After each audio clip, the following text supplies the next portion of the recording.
Bonjour, bonsoir et bienvenue à Droit des réponses. Droit des réponses est votre magazine dominical sur Equinox Télévision qui fait le round-up des principaux sujets d'actualité qui ont retenu l'attention de la presse au cours de la semaine qui s'achève. Et cette semaine, la presse s'est beaucoup intéressée à la séquestration de Maurice Kamto dans la résidence qu'il occupait à Douala après son retour de Paris pour reprendre les termes de nombreux tabloïds parmi lesquels le quotidien Le Jour. Après un voyage en Europe qu'il avait achevé par un meeting à Paris, Maurice Kamto est arrivé à Douala le samedi soir et entendait rencontrer le lendemain les responsables du parti au siège situé au quartier d'Eido. Mais il en a été empêché en même temps que le siège local du MRC a été pris d'assaut par les forces de maintien de l'ordre. Il a finalement été expulsé de Douala pour reprendre les termes du journal Émergence. Le journal soutient que les droits de Maurice Kamto ont été bafoués. Le confrère, la météo, pour sa part, indique que plutôt que le patron du MRC a été interdit de meeting à Douala pour des raisons de maintien de l'ordre public, la réunion n'ayant pas été formellement déclaré. Le motif de non-déclaration de la rencontre est-il pertinent? Si oui, pourquoi le MRC n'a-t-il pas déclaré la réunion? Le motif de trouble à l'ordre public peut-il tenir? Les pouvoirs publics ont-ils empêché au MRC de se déployer pour étouffer sa capacité de mobilisation? Pourquoi cette débauche d'énergie autour de Maurice Kamto pour reprendre la question de Michel-Ange Angoui, ancien ministre et conseiller technique du ministre de la Justice? Une question qui pourrait bien s'adresser à tous les cadres du RDPC qui ont multiplié des pamphlets contre le leader du MRC et parmi ceux-ci, le secrétaire général du comité central du RDPC. En effet, dans une nouvelle sortie abondamment relayée par des journaux parmi lesquels La Nouvelle Expression, Jean Kueté s'en prend, sans le nommer, à Maurice Kamto. Certaines formations politiques, dit-il, veulent absolument fragiliser notre démocratie en portant atteinte à notre vivre ensemble et en ternissant l'image de marque de notre pays, écrit le secrétaire général du comité central du RDPC. Elle multiplie les appels à la préparation d'une insurrection sacrificielle et meurtrière en faisant référence à la situation d'un pays frère et ami, au demeurant incomparable au cas camerounais. Quelles sont les menaces à la paix et à la stabilité dans notre pays? À quoi le secrétaire général du comité central du RDPC fait-il allusion? Quels sont les moyens d'éviter la déflagration sociale dont il parle? Et s'agissant de l'image de marque de notre pays qui semble préoccuper le secrétaire général du comité central du RDPC, on ne peut pas ne pas évoquer l'annulation de la 7e étape du Tour cycliste international. L'étape de Douala, capitale économique du Cameroun, note le quotidien Le Jour. Une annulation à cause du mauvais état des routes de la métropole économique. Une situation qui soulève de nombreuses interrogations. Les organisateurs ne savaient-ils pas, en programmant cette 7e étape, que Douala n'avait pas de bonne route? Finalement, qui ternit l'image du Cameroun. Quelles sont les leçons qu'il faut tirer de cette autre incurie? Toutes ces questions et bien d'autres constitueront la toile de fond de cette émission de droit de réponse de ce dimanche 15 juin 2025. Convié sur le panel cette mi-journée, Aristide Monod, bonjour, bienvenue. Merci également à vous d'être venu, Apollinaire Rocco, merci d'être venu de Yaoundé pour participer à cette émission. Edmond Kamga, bonjour, bienvenue. Et également à vous, Maître Georges Teghem, merci de représenter votre parti, le RDPC, à cette émission. Je voudrais commencer avec vous, docteur Apollinaire Rocco. Est-ce qu'aujourd'hui au MRC, vous savez exactement pour quelles raisons est-ce que Maurice Kamto a été empêché de rencontrer les responsables de son parti à son siège local à Deidou, à Douala? Merci pour l'invitation déjà et merci à tous vos nombreux téléspectateurs qui nous font l'amitié et l'honneur de nous écouter chaque dimanche et donc ce dimanche aussi. Je salue aussi pour commencer tous les co-discutants.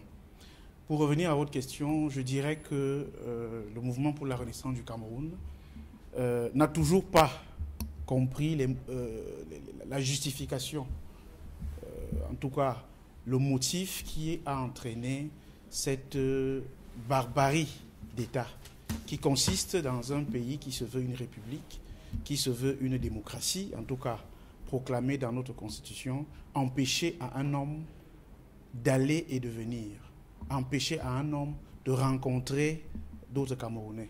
Et donc, la question à votre réponse n'a pas de réponse. Je dois peut-être aller au-delà du droit pour dire que c'est peut-être la peur qui s'est emparée du régime camerounais actuel, le régime de M. Paul Biya. C'est peut-être cette peur-là de perdre le pouvoir, et le perdre parce que les Camerounais ont très bien vu quel est le bilan désastreux de ce régime-là. La peur après avoir vu Maurice Kamto mobiliser comme jamais les Camerounais dans la diaspora. Souvenez-vous encore de ce meeting historique, ce giga-meeting sur la place parisienne, à la place de la République notamment, qui a fait courir des milliers et des milliers, des dizaines de milliers de Camerounais sur cette place. C'est un là sur place en France et d'autres venant d'autres pays, aussi bien en Europe qu'au-delà. Et donc je crois que cette mobilisation qui est inédite pour un leader politique, qu'il soit africain ou même non africain, en tout cas qui ne soit pas français, en France, est quelque chose qui, à mon avis, a suscité auprès du régime, auprès de ses différents responsables, une peur bleue de voir ce Maurice Kamto-là arriver au Cameroun et faire de même.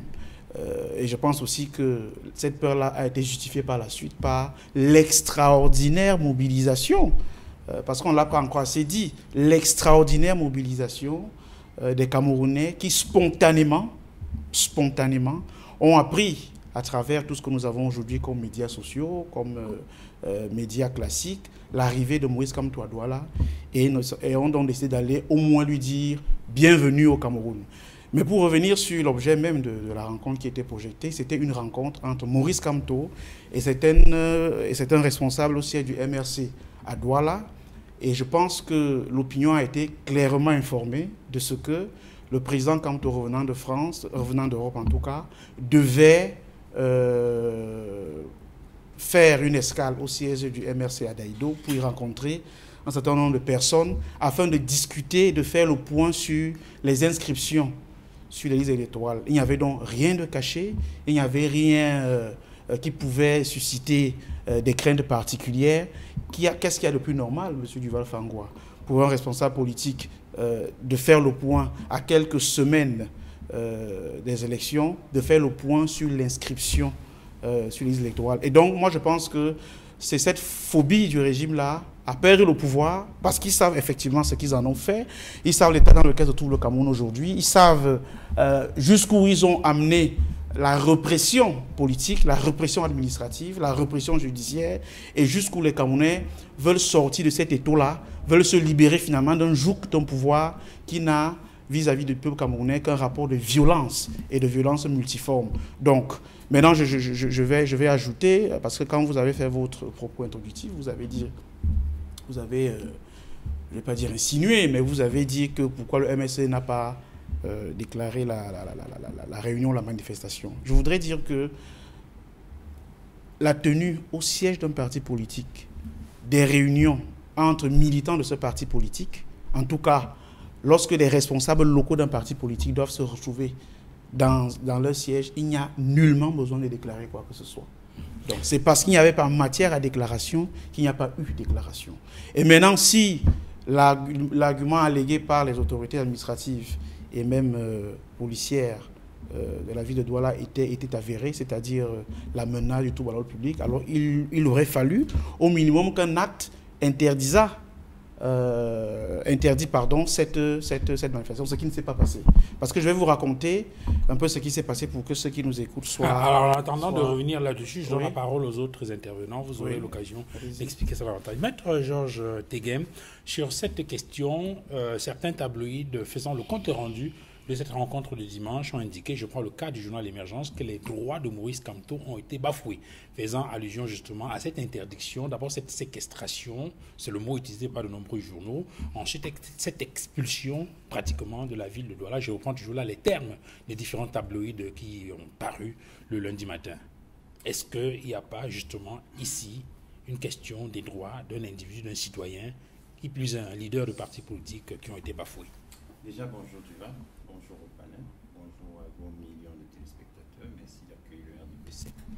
Vous me permettrez de ne pas me comporter sur ce plateau comme le dit un représentant du MRC, qui est très pressé de gagner des élections qui ne sont même pas encore convoquées, ne souhaite même pas une simple bonne fête des pères. À tous les pères, le RDPC par ma voix, donc souhaite en ce dimanche une bonne fête des pères. À tous les pères. C'est quand même assez curieux. Je suis quand même surpris par l'attitude de ce parti politique qui se veut plus tard venant que son responsable, que je respecte bien entendu. Puis sur un plateau aussi sérieux, à une heure de grande écoute, ne pas dire à nos pères bonne fête, soyez heureux, bonne fête, vous appartenez à la terre promise. Alors maintenant, est-ce que vous pouvez répondre à la question, M. Georges Teguem? Maintenant, je veux, Duval, être tout à fait factuel, rester sur les faits. Lorsque le digne représentant de ce parti politique était en meeting à l'étranger, il a bien indiqué qu'il entendait organiser une réunion à Douala. Alors, lorsque les autorités constatent de manière spontanée que la voie publique est bloquée, la réalité, c'est que 90/055, les réunions sur la voie publique sont interdites. Ce n'est pas 90/054 sur les réunions et manifestations publiques. 055, pardon. Parce que 054, c'est sur le maintien de l'ordre. 055. Les manifestations sur la voie publique sont interdites. Pas besoin d'un acte préfectoral. C'est interdit, dit la loi. Maintenant, en termes 90/054 sur le maintien de l'ordre, le préfet, les autorités administratives, parce que ce n'est même pas dit le préfet, les autorités administratives, préfet, sous-préfet, que vous entendez le gouverneur, peuvent prendre les mesures en toutes circonstances pour le maintien de l'ordre. Donc, dans le cadre de cette permission légale, ces autorités prennent des mesures qui s'imposent. À partir du moment où la mesure est permise, ça je veux ici dire à l'étudiant de deuxième année de mettre son cours de droit pénal devant lui et lire les causes qui exonèrent de responsabilité pénale.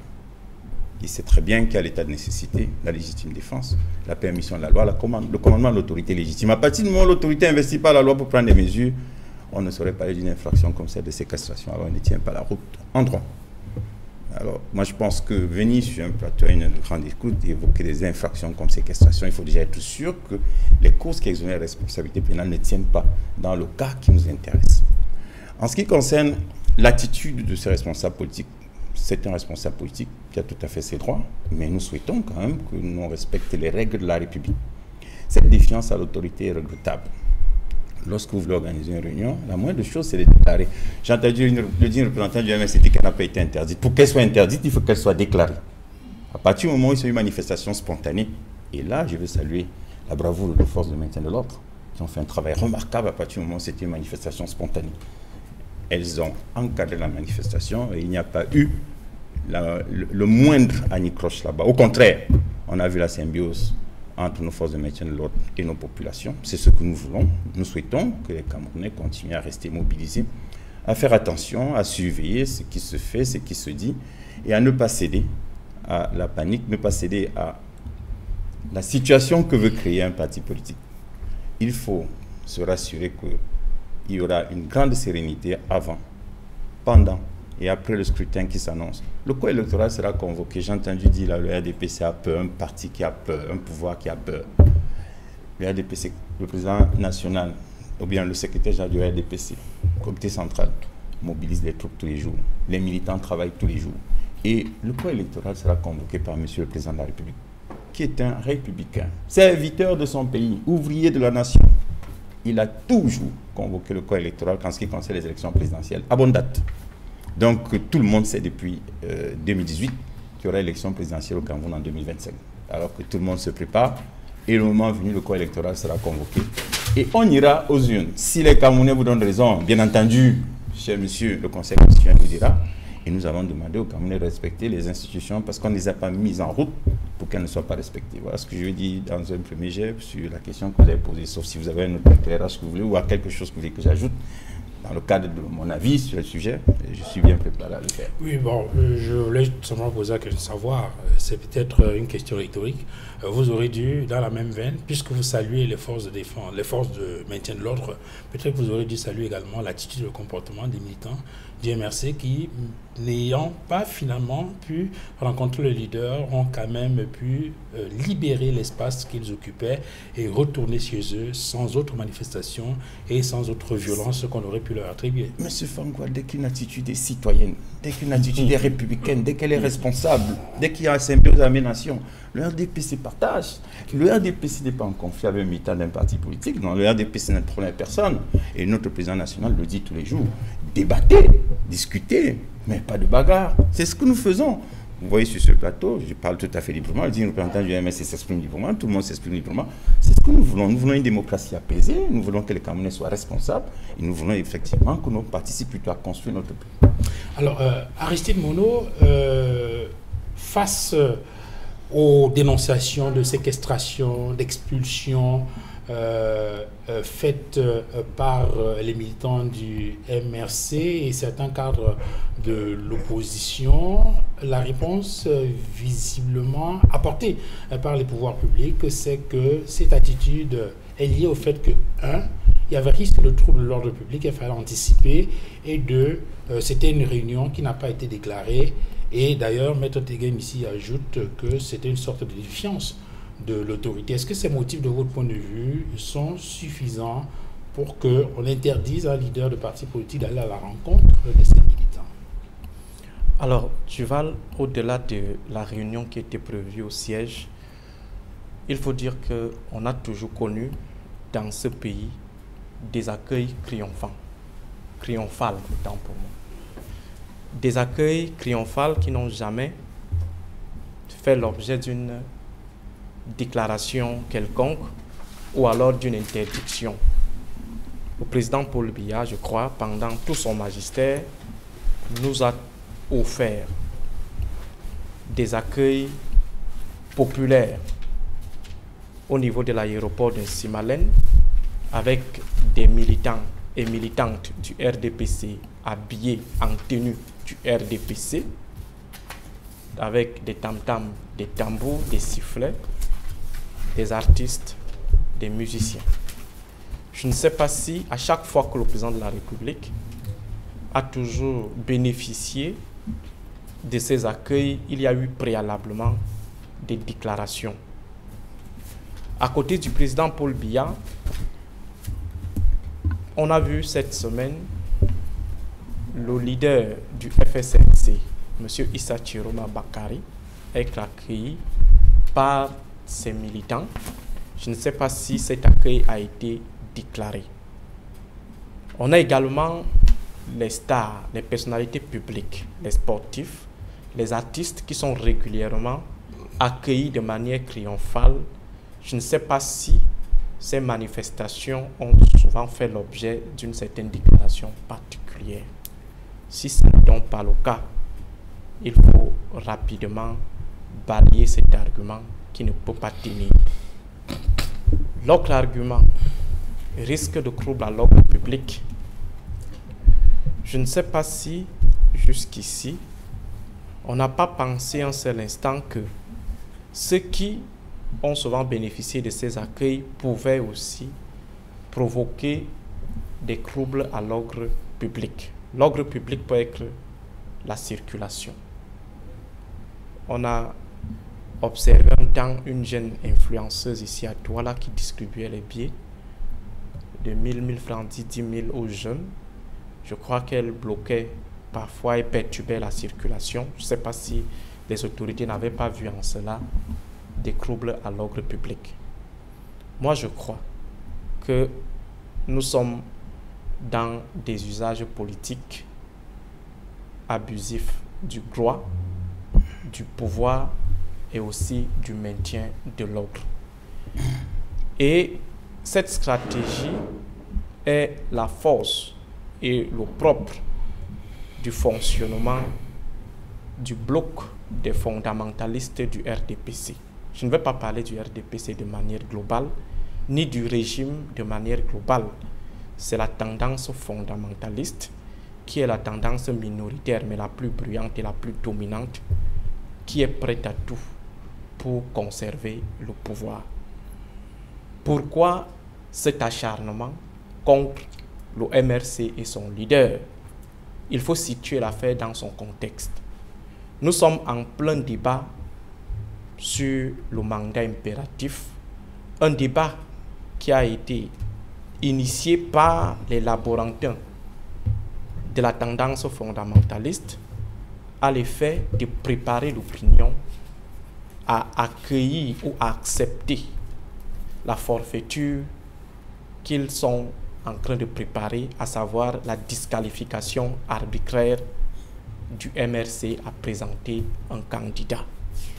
Alors dans cette logique ou dans cette mouvance, le MRC apporte de manière implicite, de manière non voulue, une réponse à ceux-là qui pensaient un seul instant pouvoir faire passer leur forfaiture de manière incognito ou alors sans toutefois qu'il y ait une réaction en face. Je crois avoir discuté avec un aîné, cadre du MRC, aujourd'hui décédé, M. Abesolo, c'était à Ibolova. Il m'a posé la question de savoir, donc, comment tu vois cette affaire? Je lui ai dit, la seule réponse à ce débat inutile, inopportun sur le mandat impératif, la seule réponse sera la mobilisation de Paris.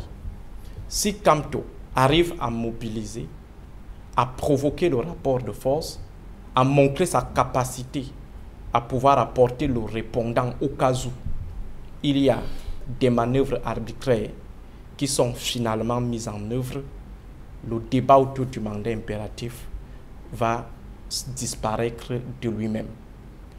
Pourquoi? Parce que ce débat ne relève pas d'un débat juridique, c'est un débat politique où les officines de la tendance fondamentaliste testent la capacité de riposte non pas du MRC, mais de tous les sympathisants, ceux-là qui croient en Maurice Kamto, qui croient que le MRC peut apporter le changement en 2025. Et je crois que la réponse n'a pas été bien accueillie du côté de la branche de la tendance des extrémistes, dont des fondamentalistes du RDPC, qui ont donc décidé d'initier un autre débat autour de la pertinence des voix électorales de la diaspora. Est-ce que la diaspora peut influencer une élection? Et à côté, on a initié un autre débat. Est-ce que Kamto peut mobiliser au Cameroun? Alors, avant de poursuivre Aristide Mono, je vais avoir en 30 secondes la réaction de Maître Georges Teghem sur deux éléments que vous avez évoqués. Est-ce que vous voyez donc le lien entre le meeting, le giga meeting de Paris, et cette attitude des pouvoirs publics à Douala qui ont bafoué, entre griffes, les droits de Maurice Kamto, lui empêchant justement d'aller à la rencontre de ses militants? En quelques secondes avant de revenir à Aristide Mono. Le mot bafoué, je ne vois pas du coup... Je reprends les termes des journaux. Hein. L'émission s'appelle Droit des réponses. On je revient sur les éléments qui ont été évoqués par la presse au cours de la semaine et je l'indique toujours en sommaire. La presse dit ce qu'elle veut, mais le mot bafoué n'est pas à sa place. Ses droits n'ont pas été violés. Il a tenu des propos que les autorités apprécient en raison de leur qualité. Je vous ai dit 90/054 leur donne des pouvoirs en leur disant ce qu'elles doivent faire. Alors lorsqu'elles prennent ces décisions, c'est tout à fait légal. Et quand c'est légal, il n'y a pas de faute. Deuxième chose que je voulais dire. Le lien entre le meeting de Paris? Il n'y a aucun lien, de mon point de vue. Okay. Il n'y a aucun lien. Les autorités prennent des mesures parce qu'il y a un problème de maintien de l'ordre qui se pose et elles prennent des mesures qui s'imposent conformément au pouvoir que la loi leur donne. Je vais également dire un mot. Parce que le docteur Mono également, en ne se trompant, a dit un truc tout à l'heure. Il faut lui répondre. Lorsqu'il dit qu'un président de la République mobilise, oui, il mobilise, c'est son pouvoir. Lorsqu'il dit qu'il rentre au meeting populaire, je vous invite, docteur, à lire le livre du ministre Mbala Tangara. Le président de la République a convoqué un jour dans son bureau, il lui a dit, êtes-vous au courant de ce membre du gouvernement qui, lorsqu'il rentre d'une visite à l'étranger, se fait attendre à l'aéroport? Convoqué, lui dit, dites-lui qu'il n'est pas président de la République. C'est pour vous dire que les pouvoirs reconnus au président de la République ne sont pas reconnus à tous les citoyens. Okay. Un président de la République, c'est une autorité et il a un pouvoir de souveraineté. Très bien, vous pouvez continuer. Heureusement que j'ai pris la peine de dire qu'à chaque fois, il est accueilli, non pas par les Camerounais, mais par les militants de son parti. Je crois que j'ai été clair dessus. Les militants de son parti ne sont pas les Camerounais. Écoutez. Ceux qui ont accueilli Kamto ne sont pas les Camerounais. Alors, je disais ceci. Un deuxième débat a été initié. Est-ce que Kamto peut mobiliser au Cameroun? Alors, l'opportunité de son arrivée à Douala et de la réunion prévue au siège de son parti, pas dans la rue, a été donc saisie par ceux qui voulaient apporter du répondant.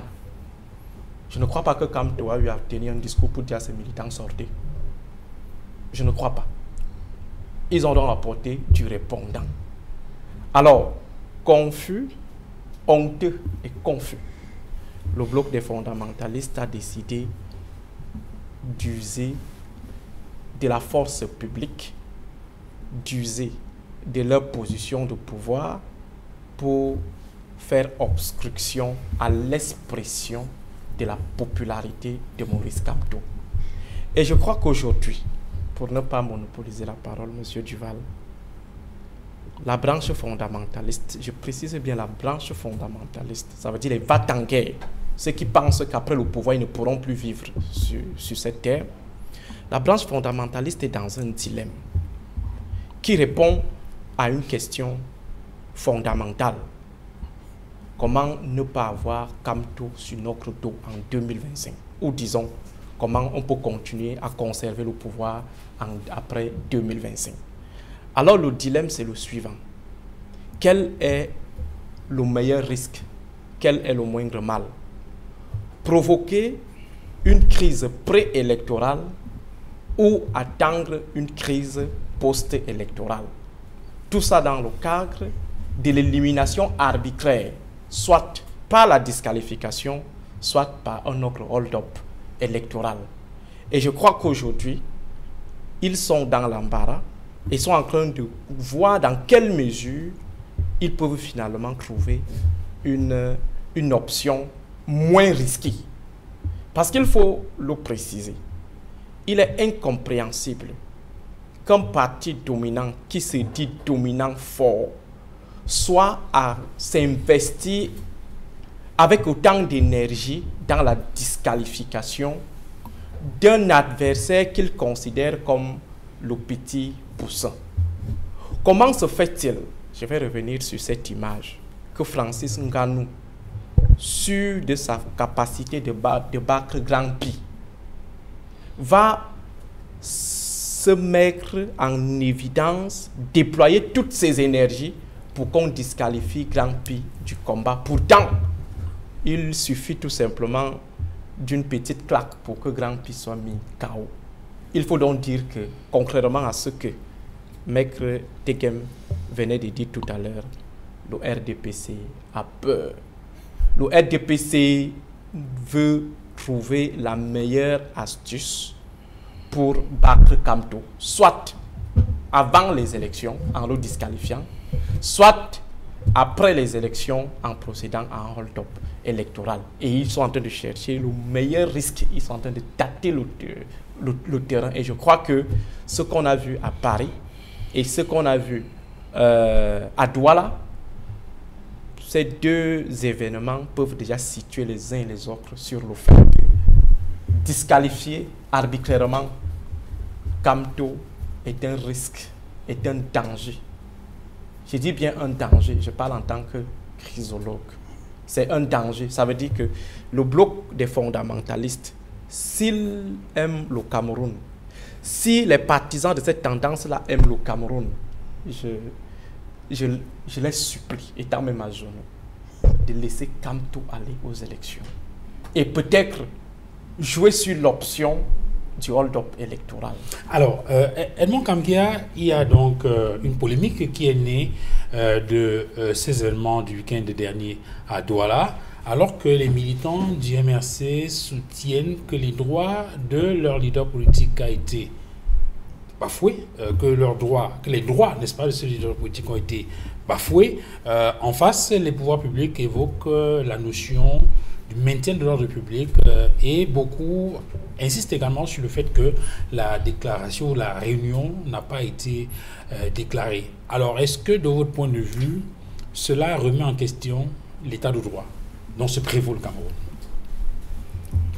D'abord, je voudrais saluer nos millions de téléspectateurs fidèles et souhaiter une bonne fête des pères à tous ces parents qui se battent pour assurer une bonne éducation à leurs enfants. Maintenant, par rapport à votre question, je voudrais dire que le retour de Maurice Kamto, président national du MRC de Paris, au Cameroun, par Douala, a connu tout ce que l'on sait. Douala pendant 2 jours. a été paralysé. Les activités ne pouvaient plus fonctionner. La question de savoir est-ce que ces droits ont été bafoués? Oui, ces droits ont été bafoués. Ces droits ont été bafoués parce que personne ne peut arguer des arguments juridiques qui militent en faveur de son interdiction d'aller et de venir, reconnue par la Constitution.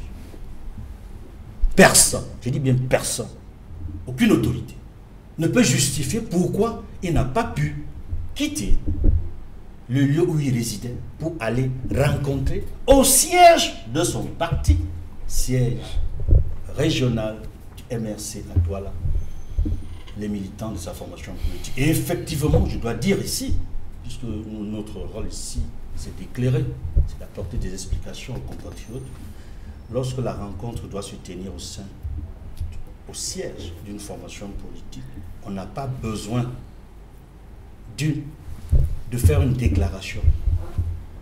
C'est lorsqu'on veut faire une rencontre en dehors du siège du parti, sur la voie publique, dans le cadre d'une manifestation publique par exemple, et ce n'était pas le cas. Il me semble qu'il n'y a pas eu une manifestation publique annoncée par cette formation politique. C'est spontanément qu'ils se sont massés devant le siège de leur formation politique, dans l'espoir de dire bonjour, de souhaiter la bienvenue aux leaders de leur formation politique qui revenaient de l'étranger. Il n'y avait pas besoin d'une déclaration, parce que c'était une rencontre à l'intérieur du siège de la formation politique concernée. L'autre point est de savoir si nous sommes toujours sur les droits bafoués. Oui, ces droits ont été bafoués en vertu du préambule de la Constitution qui reconnaît, n'est-ce pas, qui assume tous les accords et traités, la Déclaration universelle des droits de l'homme et du peuple, la Charte africaine des droits de l'homme et du peuple, la Déclaration universelle, et beaucoup d'autres traités et accords, dont le pacte international relatif, vous savez très bien, à tout ce qui concerne les droits civiques et politiques, les droits civils et politiques des citoyens, que le Cameroun a ratifié. C'est vous dire, c'est-à-dire par rapport aux textes internationaux comme aux textes locaux et de la Constitution fondamentale, les droits de Maurice Kamto en tant que citoyen camerounais ont été bafoués. Ses droits en tant que leader politique ont été bafoués. Les deux ont été bafoués. Je voudrais que M. Tegel sur ce plateau nous demande comment ces droits n'ont pas été bafoués. Parce que tout à l'heure, il a donné l'impression que ces droits n'avaient pas été bafoués et que peut-être les autorités auraient des arguments pour justifier l'acte qu'ils ont posé. C'est beaucoup de peine aux Camerounais qui n'ont pas pu se déplacer. Et je peux dire ici, j'ai appris que certains malades qui ne pouvaient pas aller à l'hôpital sont décédés ici à Douala. Si les médecins dans les hôpitaux sont honnêtes, ils vous diront qu'il y a eu des décès parce qu'il y a des femmes enceintes qui n'ont pas pu venir accoucher dans les délais, qui ont perdu leur bébé. Je ne veux pas revenir dans les détails. Il y a eu beaucoup de perturbations urbaines et interurbaines, je l'ai déjà dit sur ce plateau, parce que j'étais sur le terrain.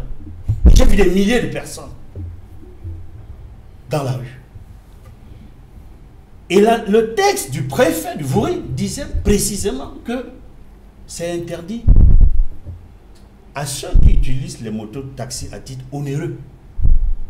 Mais nous nous sommes rendus compte que la police, les forces de l'ordre et de sécurité, les gendarmes n'ont pas respecté totalement le texte du préfet. C'est-à-dire qu'ils ont ajouté aux mototaxis, même les véhicules privés. Aucune voiture ne pouvait passer dans les axes concernés. Donc le texte du préfet a été violé par ceux qui étaient chargés de l'appliquer. Parce qu'il n'a pas dit d'empêcher des véhicules personnels ou d'autres véhicules en circulation sur les axes interdits à la circulation des mototaxis à titre onéreux. Donc il y a eu plusieurs violations de la loi. Et la première violation a été ce texte qui était, et je l'ai dit et j'assure, maladroit. Maladroit parce qu'il n'y a pas de raison d'empêcher un citoyen de se déplacer dans son pays. Maurice Kamto, en tant que citoyen, a-t-il enfreint la loi? A-t-il commis un crime? A-t-il commis un délit? Et je rappelle ici, pour les faits, que c'est la deuxième fois qu'il est séquestré dans sa résidence, dans un hôtel, à Douala. C'est la deuxième fois qu'il est expulsé de la ville de Douala pour Yaoundé. Sans qu'un texte, sans qu'un document légal ne lui soit donné pour dire voici pourquoi vous ne pouvez pas rester à Douala. C'est-à-dire qu'un citoyen camerounais est devenu non grata dans son propre pays. Et je dis c'est grave. Et c'est pour dire que je réponds à votre question, le Cameroun a démontré par ce qui s'est passé à Douala que nous ne sommes pas un état de droit. Nous violons la constitution du Cameroun. Nous violons les textes nationaux et internationaux que nous avons régulièrement signés, ratifiés. Et ça, c'est l'article 45 de la constitution du Cameroun. C'est-à-dire que les textes régulièrement signés et ratifiés ont une autorité supérieure aux lois. Nous avons violé tous ces textes. Merci. Je reviendrai peut-être tout à l'heure pour expliquer davantage certains autres aspects que je n'ai pas évoqués. Maître Georges Teguem, on a quand même observé que depuis le meeting de Paris et les événements de Douala, il y a une foultitude de réactions, notamment de la part des cadres du Rassemblement démocratique du peuple camerounais. Je veux prendre un ou deux exemples. Il y a la sortie du conseiller technique à la présidence de la République, le professeur Luc Sindion. Il y a également cette sortie du secrétaire général du comité central du RDPC, Jean Kuité. Est-ce que toutes ces sorties ne traduisent pas une absence de sérénité de la part du RDPC? Le RDPC est tout à fait serein. Mais le RDPC trouve quand même que ce que M. Edmond Kambia vient de dire est suffisamment grave. Il dit nous. Peut-être il parle d'eux. Il allait même très loin. Il a dit que les manifestations, c'est qu'ils ont organisé sur la voie publique, là, en interdisant aux gens de passer, à occasionner des morts. Il l'a dit. Il est consultant. Qu'est-ce que j'ai dit? Vous avez dit qu'à l'occasion de cette journée, il y aurait eu des morts qui ne sont pas arrivés dans les hôpitaux. C'est l'acte du préfet qui a provoqué des perturbations et des situations dramatiques pour des familles. J'ai encore la parole. Ce ne sont pas les manifestants qui ont commis un acte à l'endroit des populations. Je précise mes propos. Ne me faites pas dire ce que je n'ai pas dit. Est-ce que j'ai la parole? Tant que vous allez m'interpeller, je vais répondre. Est-ce que j'ai la parole? Vous avez la parole. Merci. Il y a quelqu'un qui travaille chez vous ici, qu'on appelle Warren, qui passe son émission qu'il a passée lundi. J'étais sur le plateau. Il a montré, il a bien dit, la circulation complètement coupée au niveau de Grand Moulin par des gens mobilisés dans les circonstances qu'il indique tout à l'heure jusqu'à dire qu'il y a des morts là. Des gens vont se mobiliser et alors que les réunions sur la place publique, sur la voie publique sont interdites, les gens sont venus carrément bloquer la circulation sur la voie publique.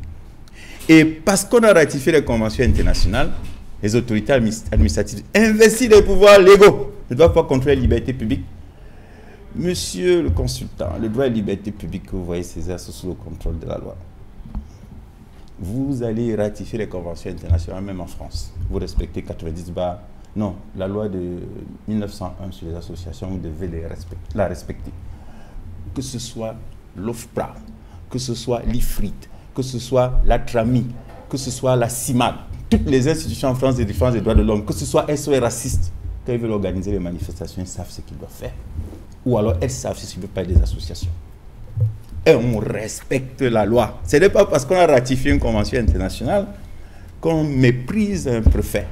Et puis, cette confusion malheureuse qui s'oppose même de la part du professeur, du docteur Aristide Monod, dont je veux quand même dire un truc sur les préfets. Je l'ai entendu un matin, j'ai eu mal à l'oreille. Je respecte son opinion. Il dit que quelqu'un qui a passé le concours de l'ENAM, un préfet qui passe le concours de l'ENAM ne respecte pas le gouverneur parce qu'il a passé le concours de l'ENAM, c'est parce qu'on prend des tricheurs. J'étais avec un enfant de 5 ans qui m'a dit, mais qu'est-ce que... Vous avez cette chronique, elle existe, hein? Oh, okay. Votre chronique a été très grave ce matin-là. Alors, je fais un rappel. Mais vous revenez votre chronique... Aristide et Maître Teguem, je fais... Votre chronique était très grave. Non, je fais précision, s'il vous plaît. Il amène des choses... Non, je ne l'ai même pas pour rien. C'est parce que vous donnez les... Maître Georges Teguem et Aristide Monod, s'il vous plaît. Maître, vous n'allez pas venir répondre sur des chroniques qui ont été faites en dehors de cette émission. Merci. Je vous ai posé une question précise, je vais la repréciser. Oui. Et en m'appuyant sur une sortie de Michel Anjangouin, magistrat et conseiller technique du ministre de la Justice, ancien ministre de la fonction publique. Je prends un extrait de ce qu'il a dit au sujet des événements du week-end dernier et même du meeting de Paris. J'avoue que je ne comprends pas cette débauche d'énergie autour du professeur Kamto. Le président de la République a offert des plages de liberté aux Camerounais et apparaît de ce fait comme celui qui a apporté la démocratie au Cameroun.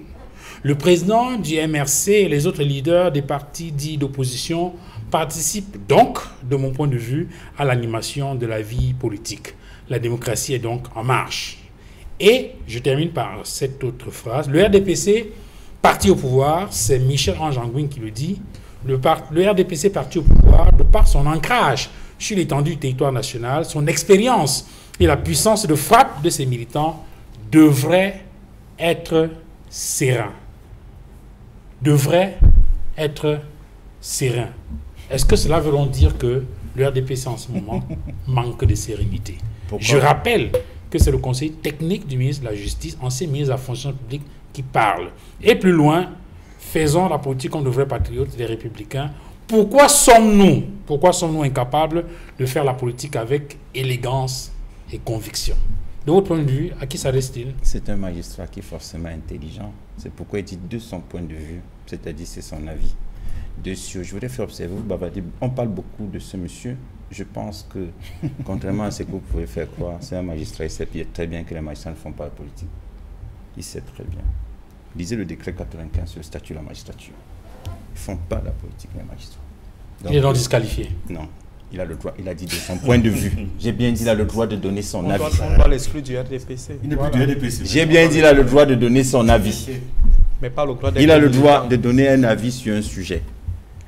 Mais il ne fait pas la politique. Ça veut dire que s'il s'exprime, c'est qu'il donne un avis juridique. Et s'il est du RDPC, on l'exclut. C'est vous qui excluez les gens du RDPC. Parce que vous avez estimé qu'il ne doit pas faire la politique. C'est pas moi, j'ai dit, c'est pas moi. Vous avez, monsieur Mouno. Mais vous dites quoi finalement?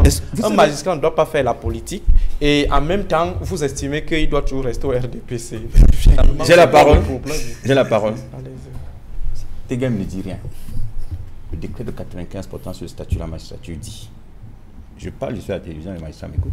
En conclusion. Donc je ne dis rien. Mais je ne sais pas comment. Vous avez un grave problème entre quand je parle de la loi et quand je donne mon avis. Quand je donne mon avis, c'est une chose. Quand je parle de la loi, c'est autre chose. Je dis encore une fois, s'agissant au sujet de la loi, et il donne son avis peut-être aux autorités administratives sur ce qu'elles doivent faire, pas au RDPC. Le RDPC ne contrôle pas le maintien de l'ordre. Ce sont les autorités administratives qui sont investies des pouvoirs qu'elles tiennent de la loi. 90/054 sur le maintien de l'ordre. Je reviens sur cette phrase. Le RDPC, parti au pouvoir, par son ancrage sur l'étendue du territoire national, son expérience et sa puissance de frappe, la puissance de frappe de ses militants, devrait être serein. Depuis que je suis sur ce plateau, c'est quand je peux m'interrompre. Vous m'avez interrompu quelqu'un? Vous avez dit que je suis serein. Moi, je suis très serein. Hein. Okay. Et je suis en phase avec la loi. Moi, je suis de ceux qui pensent, et ça, c'est à titre personnel, que lorsque quelqu'un me fait quelque chose, il s'adresse aux autorités. Le commentaire sur le mandat impératif, je ne le fais pas.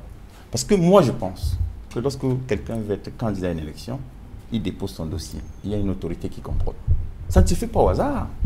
C'est pas les universités s'expriment sur le sujet. C'est leur droit, c'est leurs avis. Ça ne me sert à rien. Moi, je suis avocat. Moi, quand je suis arrivé avocat, j'arrive à l'audience, je sais qu'il y a la hiérarchie des règles. La loi, la constitution, la loi, le règlement. Et pour arriver à la doctrine, là, c'est en bas de tout. Je prends la justice et dis que voilà ce que le Conseil constitutionnel a dit. Voici ce que la Cour suprême du Cameroun a dit, station en chambre mixte. Je dis voilà. Et je dis au juge, vous ne pouvez pas. Voilà ce que dit la loi. Je ne viens pas dire, monsieur Mouno a dit. Parce qu'on m'a dit, mais attends, tes histoires d'Equinox ne nous amènent pas ici à l'audience. Et ils ont raison. Ou alors, excusez-moi, je dis pas Equinox, des affaires des plateaux de télévision, des médias.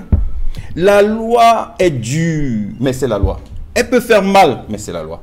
Vous êtes un candidat à une élection présidentielle. Et puis là-dessus, je vais juste faire une virgule. Je suis un peu surpris parce que moi j'ai appris. Le président Mitterrand avait voyagé, il était au Mexique pour la conférence de Cancun. On l'a interrogé sur les événements aux partis politiques. Il a dit, il ne parle pas de politique intérieure à l'étranger. Rebelote, le président Mitterrand est dans le Golfe Persique. Georges Abache arrive en France pour se faire soigner. Ça éclate en France. Le secrétaire général du Quai d'Orsay, M. Franchard, c'est à l'époque. Le directeur Gourdon Montagne, qui était directeur de cabinet du ministre, ça crée des problèmes. On l'interroge, il est là-bas, il dit qu'il ne parle pas de politique intérieure à l'étranger. Quand il rentre en France, il fait un discours. Moi, je pense que lorsqu'on veut occuper la fonction présidentielle, il y a une certaine attitude qu'il faut avoir. On attend d'un responsable politique une certaine responsabilité. J'entends des téléspectateurs indiquer que le président de la République, lors d'une visite officielle en France, a dit « Je suis venu rendre compte les résolutions du Grand Dialogue National. Ça, écoutez, ne confondez pas le président de la République dans le cadre d'un entretien avec son homologue, avec un citoyen qui veut devenir président de la République, ou un citoyen qui s'exprime en public, ou le président de la République qui s'exprime en public. Il dit, j'étais avec mon homologue. Il parle de sa relation avec son homologue. Mais il ne parle pas des problèmes de politique intérieure dans un meeting public. Ok. Alors, docteur Apollinaire Oko, je voudrais qu'on fasse une sorte d'explication de texte du secrétaire général du comité central du RDPC, Jean Kuité, qui a fait une sortie récente. Je vous invite à faire cet exercice parce qu'il pose une question cruciale, la question de la paix et de la stabilité, le respect des institutions. Et cela est d'autant plus pertinent qu'on est, n'est-ce pas, en année électorale et on se prépare justement à aller à une élection présidentielle. Tout le monde appelle, n'est-ce pas, il y a cette paix et cette stabilité à laquelle tous les Camerounais, je veux dire que tous les Camerounais appellent de leur vœu. Et il est important justement de s'intéresser à cette question pour savoir justement comment on peut faire pour éviter une sorte de déflagration sociale dans notre pays à l'occasion de cette élection présidentielle. Le secrétaire général du comité central du RDPC dit ceci. Je prends un extrait de sa sortie pour poser la question à vous, représentants du MRC, si vous vous retrouvez, n'est-ce pas, dans cette sortie, si vous vous sentez concerné. Il dit nous observons ainsi qu'à l'approche de l'élection présidentielle, quelques formations politiques, dont certaines sont confrontées à leurs propres contradictions, nourrissent l'opinion publique de faux débats qui sèment la confusion dans les esprits. Elles ont l'outrecuidance d'interpeller de façon irrévérencieuse son Excellence Paul Biya, président de la République, sur son âge. Elle multiplie les appels à la préparation d'une insurrection sacrificielle et meurtrière en faisant référence à la situation d'un pays frère et ami, au demeurant incomparable au cas camerounais. Dans la même veine, elle convoque les affrontements communautaires et intertribaux comme moyen de parvenir au changement politique dans notre pays et en appelle aux pressions étrangères sur le gouvernement et même à la démobilisation des militants et militantes du Rassemblement démocratique du peuple camerounais, le RDPC. Est-ce que vous, MRC, vous vous sentez indexé par cette sortie du secrétaire général du comité central du RDPC? J'ai bien écouté l'extrait que vous venez de lire et je vais vous donner mon avis sur ce sujet, mais il me semble utile de dire encore un ou deux mots sur le précédent sujet parce que des choses qui ne sont pas vraies ont été dites par notre compatriote du RDPC lorsqu'il conteste les faits de séquestration qui sont constatés par tout le monde du professeur Maurice Kamto. Je voudrais dire que la séquestration dont a été victime une fois de plus le professeur Maurice Kamto Douala est un fait que tout le monde peut attester. Et je vais essayer un peu de donner quelques éléments peut-être qui ne sont pas dans l'opinion. D'abord, la première chose à dire, c'est que tout le monde, ou presque, pensait que le professeur Maurice Kamto, parce qu'il a annoncé une réunion au sein du siège du MRC à Douala, devait donc arriver à Douala le dimanche matin et puis se rendre au siège. Il y en a même qui s'imaginaient qu'il pouvait aller à l'aéroport. Alors, c'est le professeur Maurice Kamto de son initiative qui a demandé de porter l'information aux autorités de ce qu'il n'arrive pas le dimanche matin, mais plutôt le samedi soir. Je répète, c'est d'initiative que le MRC a informé les autorités qui n'avaient pas cette information. Attitude républicaine. Informé donc de cela, le professeur Kamto a quitté l'aéroport et a pris un appartement dans un quartier de Douala. 30 minutes après qu'il soit arrivé, le lieu, qui était donc connu par les autorités, puisqu'elles avaient été informées d'initiative par le MRC, le lieu a été assiégé. 30 minutes après, il y avait plus de 200 policiers et gendarmes. Je suis un témoin oculaire, donc je ne relève pas ce qui circule. Je suis un témoin oculaire. C'est de la séquestration. Et à partir de ce moment, dès samedi soir, le professeur Kamto ne pouvait plus sortir de sa résidence. Voilà un citoyen qui dit informer les autorités de mon pays que je vais arriver samedi soir, non pas dimanche matin, parce que c'est de bon ton qu'il annonce. Et au lieu que les autorités aient donc une attitude responsable, elles deviennent directement des agents de la séquestration. Voilà le premier fait de séquestration. Le deuxième est que le lendemain matin, alors que le président Kamto doit se rendre au siège du MRC, il est informé de ce qu'il ne peut pas sortir.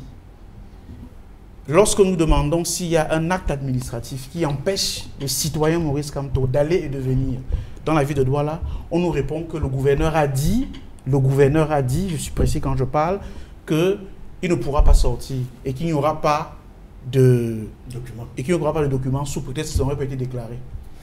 Nous demandons donc, et bon, c'est la personne qui le dit parce qu'il faut être précis, les gens doivent commencer à savoir que lorsqu'ils posent des actions qui ne sont pas licites, elles seront présentées comme telles. La personne qui le dit au responsable du MRC, c'est le commandant du GMI. Je suis un témoin oculaire de ce que je dis. Donc je ne relate pas les choses parce que j'ai vu ça circuler sur Facebook. Une équipe du MRC s'en va dans les services du gouverneur pour le rencontrer, réussit à rencontrer le gouverneur et présente la situation comme étant quelque chose de complètement absurde. On ne peut pas interdire à des militants d'un parti politique d'aller à leur siège et d'avoir une réunion. Alors, le gouverneur essaye de jouer au diplomate et fait comprendre que c'est parce qu'effectivement ça n'a pas été déclaré qu'il n'y a pas de nom d'interdiction. Mais on lui dit que non, il n'y a même pas à déclarer. Et le gouverneur dit que dès lors qu'ils ont vu l'attroupement, ils ont dit que c'était déclaré. Mais on a dit non, mais c'est pas possible. Vous ne pouvez pas interdire à des Camerounais qui aiment Maurice Kamto, parce qu'il s'agit en fait d'un attachement à un homme public, de sortir et de venir au moins lui dire, parce que au moins l'accueillir. La réunion qui était prévue n'était pas avec tout ce monde que vous avez vu.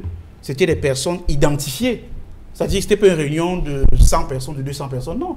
Donc si les gens sont spontanés parce qu'ils ont appris que Maurice Kamto sera peut-être à Daïdo, à Grand Moulin, ce n'est pas du fait du MRC.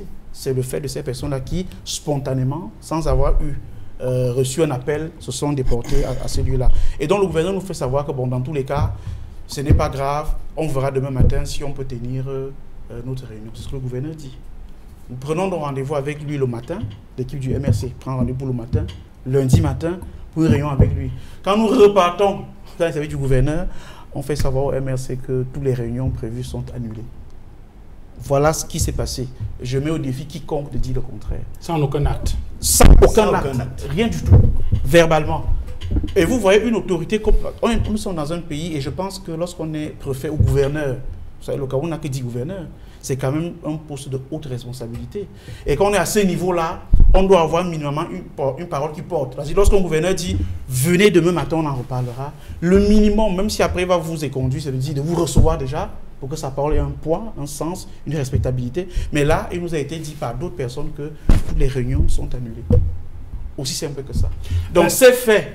Et d'autres, parce que je vais continuer. Maintenant, lorsque nous quittons la ville de Douala pour rentrer sur Yaoundé, lorsque nous arrivons dans la localité de Bouniebel, alors que nous voyons des voitures aller devant nous, on nous indique plutôt l'autoroute pour que nos militants qui attendent légitimement leur président, eh bien, que ces militants-là soient conduits, enfin, j'allais dire court-circuités. Oui. Nous orientons plutôt vers l'autoroute. Vous en avez dit quoi? Quand vous a imposé un itinéraire? Absolument. À partir de Bouniebel, l'itinéraire a été de force orienté vers l'autoroute. Par qui? Par la police qui était sur place. Et qui savait certainement que vous arriviez? Forcément, puis ils avaient les talkie-walkie, forcément. Et donc, lorsque nous arrivons là, au niveau du quartier Nkolbison à Yaoundé, il y a des militants qui spontanément, parce que bon, il faut dire le MSC est partout à Yaoundé, donc on sorte par Nomayosu, on appelle ça, qu'on sorte par Ahala, ou qu'on sorte par Nkolbison, il y a des militants partout. Alors il y a toujours eu des militants là qui nous attendaient, et ils ont spontanément rejoint le cortège du président Kamto pour l'accompagner à son domicile. Lorsque nous sommes arrivés au niveau d'un Colbisson, au niveau du Carrefour Colbisson, il y avait au moins une 60aine de voitures dans le cortège. Qu'est-ce que la police a fait?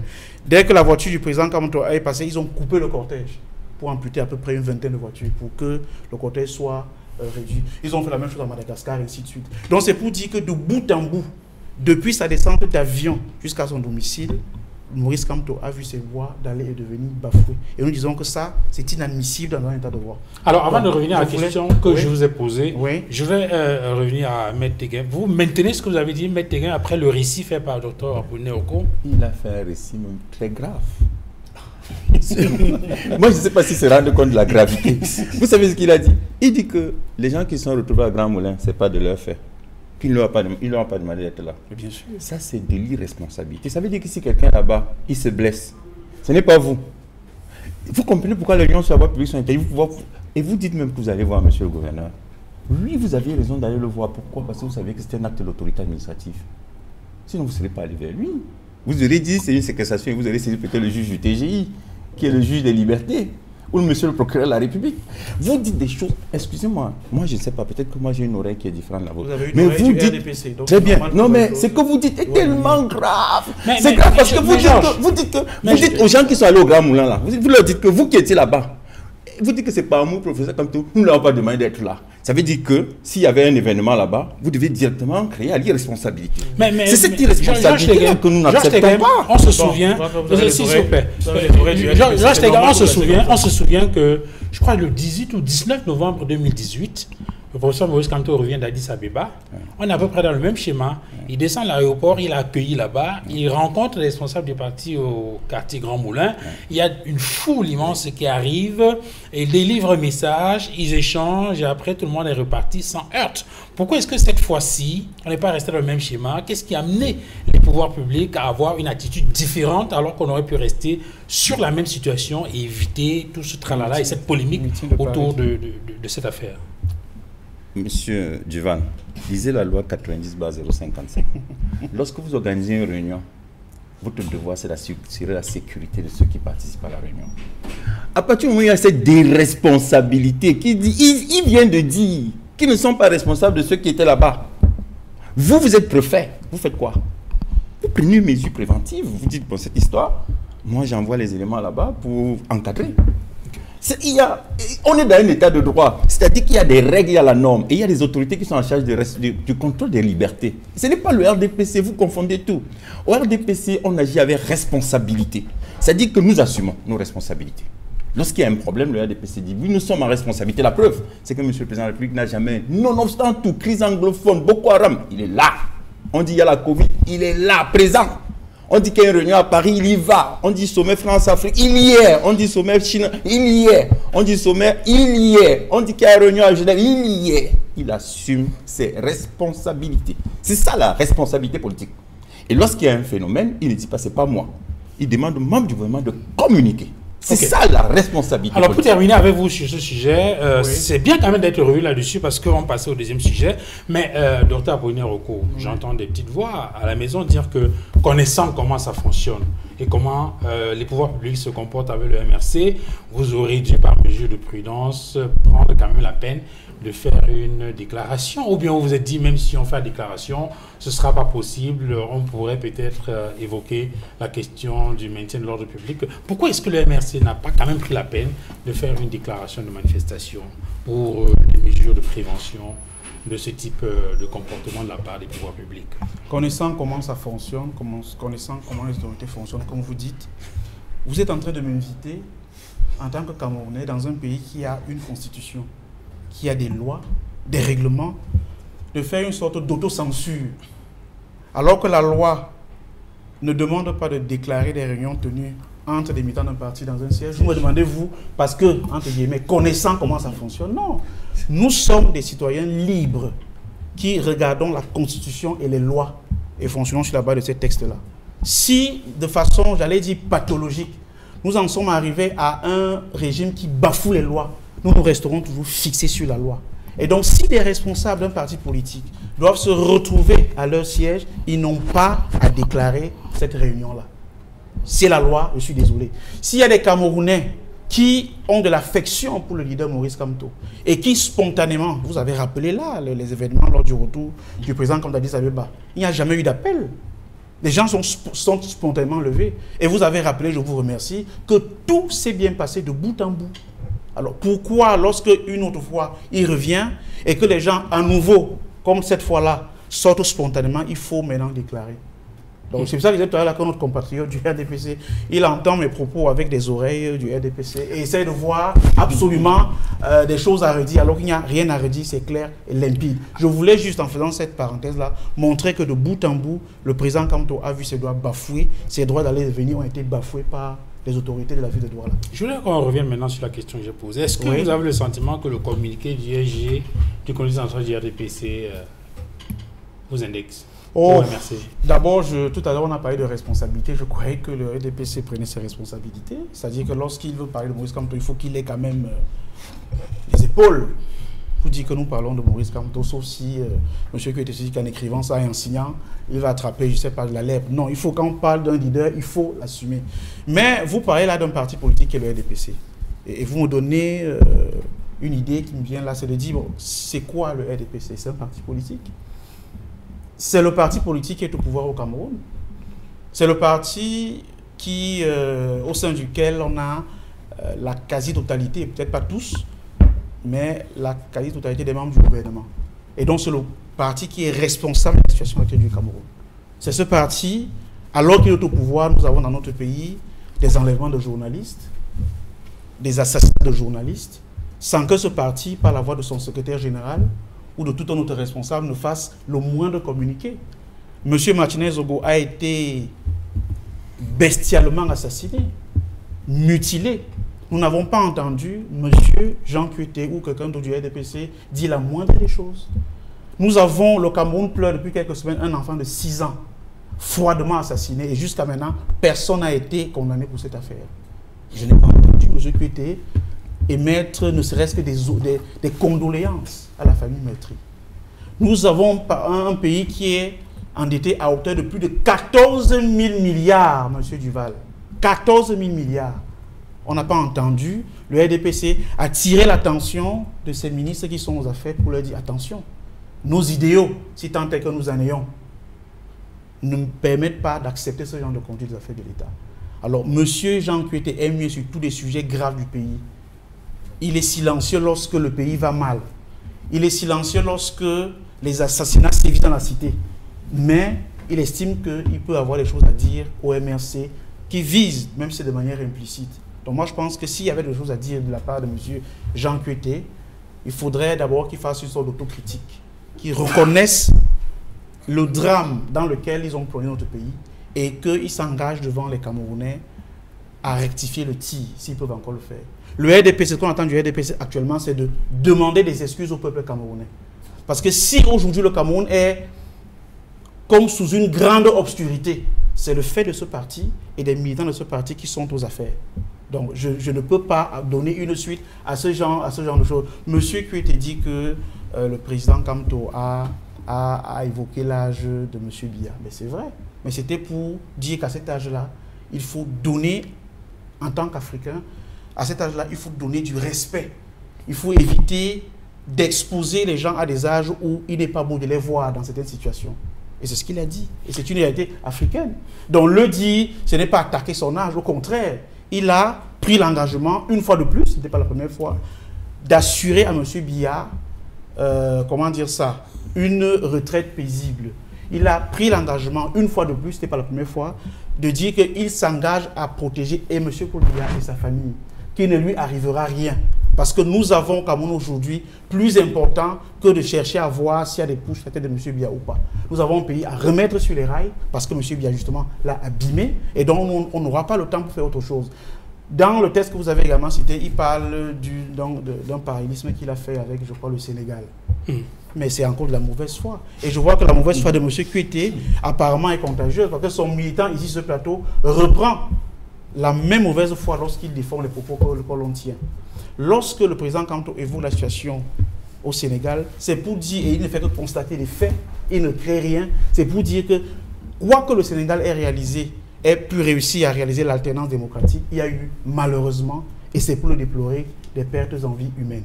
Mais la question qui se pose, et qui s'est toujours posée, la question qui se posera toujours pour toutes les dictatures africaines, à commencer par celle de M. Paul Biya, c'est de savoir lorsque dans une manifestation, on tire sur un Camerounais, par exemple, qui tire et qui donne l'ordre de tirer. Est-ce l'opposition? Là, je parle en regardant le responsable du RDPC. Est-ce que c'est l'opposition qui donne l'ordre à un policier et à un gendarme de tirer sur un Camerounais? Il faut répondre à cette question, monsieur, on vous regarde.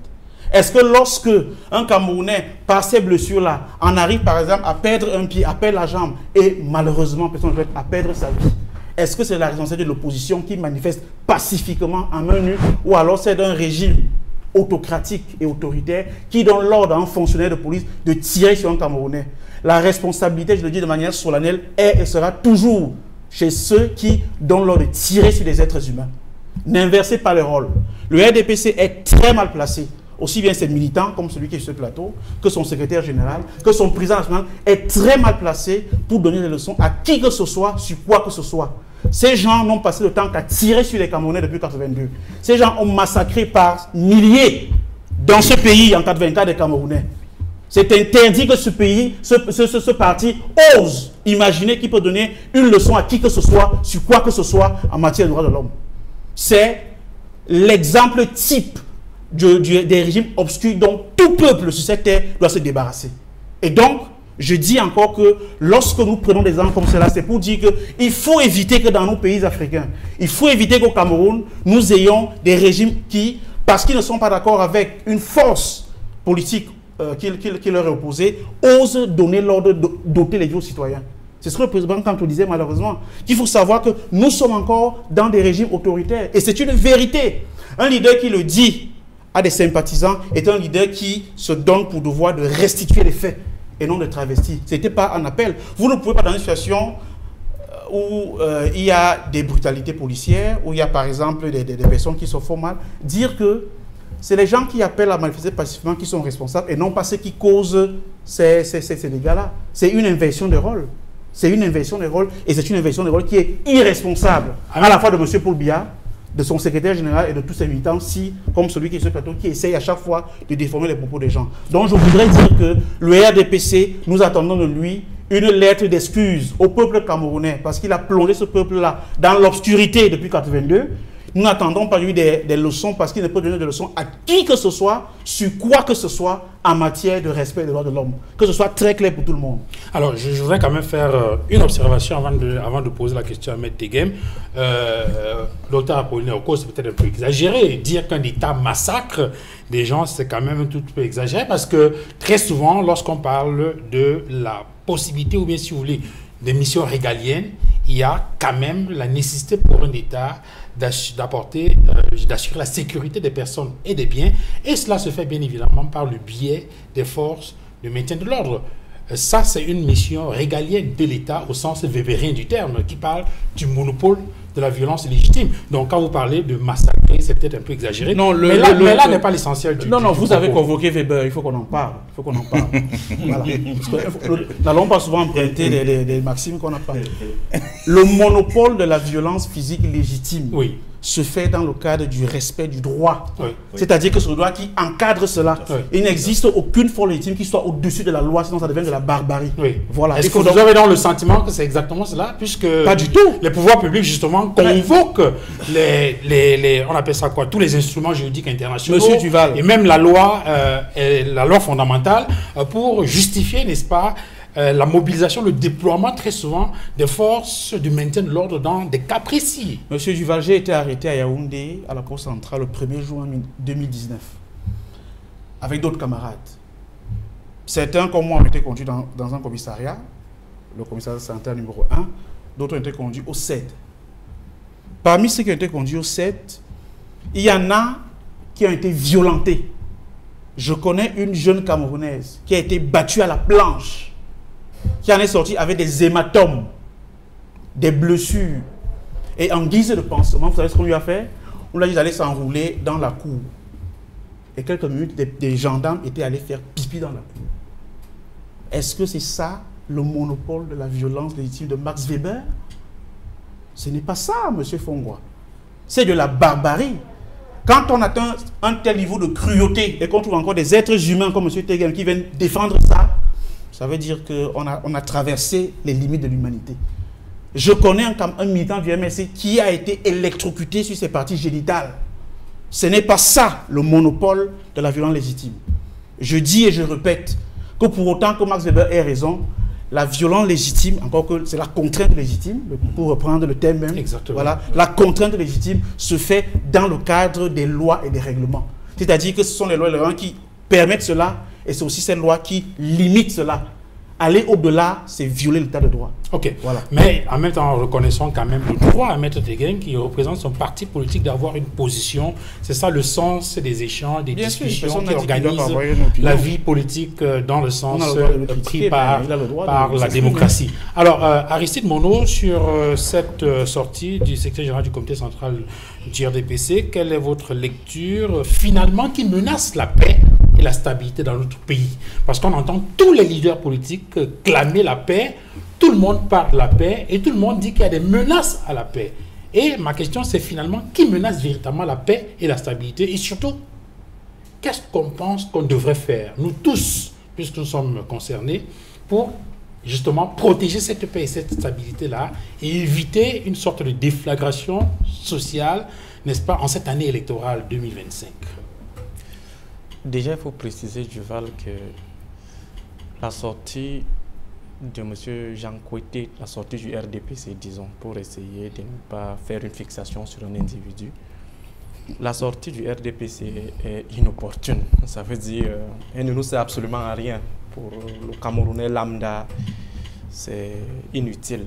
Pourquoi? Parce que on ne va pas attendre que Kamto aille faire un meeting à Paris pour faire une sortie. Le Cameroun a des préoccupations un peu plus préoccupantes qui commandent des sorties permanentes ou alors hebdomadaires même du RDPC. Et deuxièmement, la longueur de son texte, parfois, est inutile aussi. Parce que lorsqu'on lit de bout en bout, on a l'impression qu'il dit la même chose en d'autres termes. Tout au long de son texte, il revient sur une même chose, l'insurrection, la déstabilisation, la haine tribale et tout ça. Bon, c'est pratiquement la même chose. Mais essayons de faire ce petit commentaire du texte auquel vous nous soumettez aujourd'hui.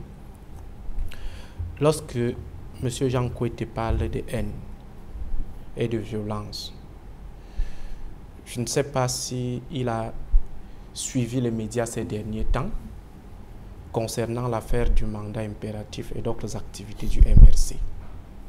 Vous ne pouvez pas financer la presse à gage pour organiser des lynchages à l'encontre d'un citoyen qui n'est responsable de rien pour ce qui est du chaos camerounais, jusqu'au niveau de la présidence de la République.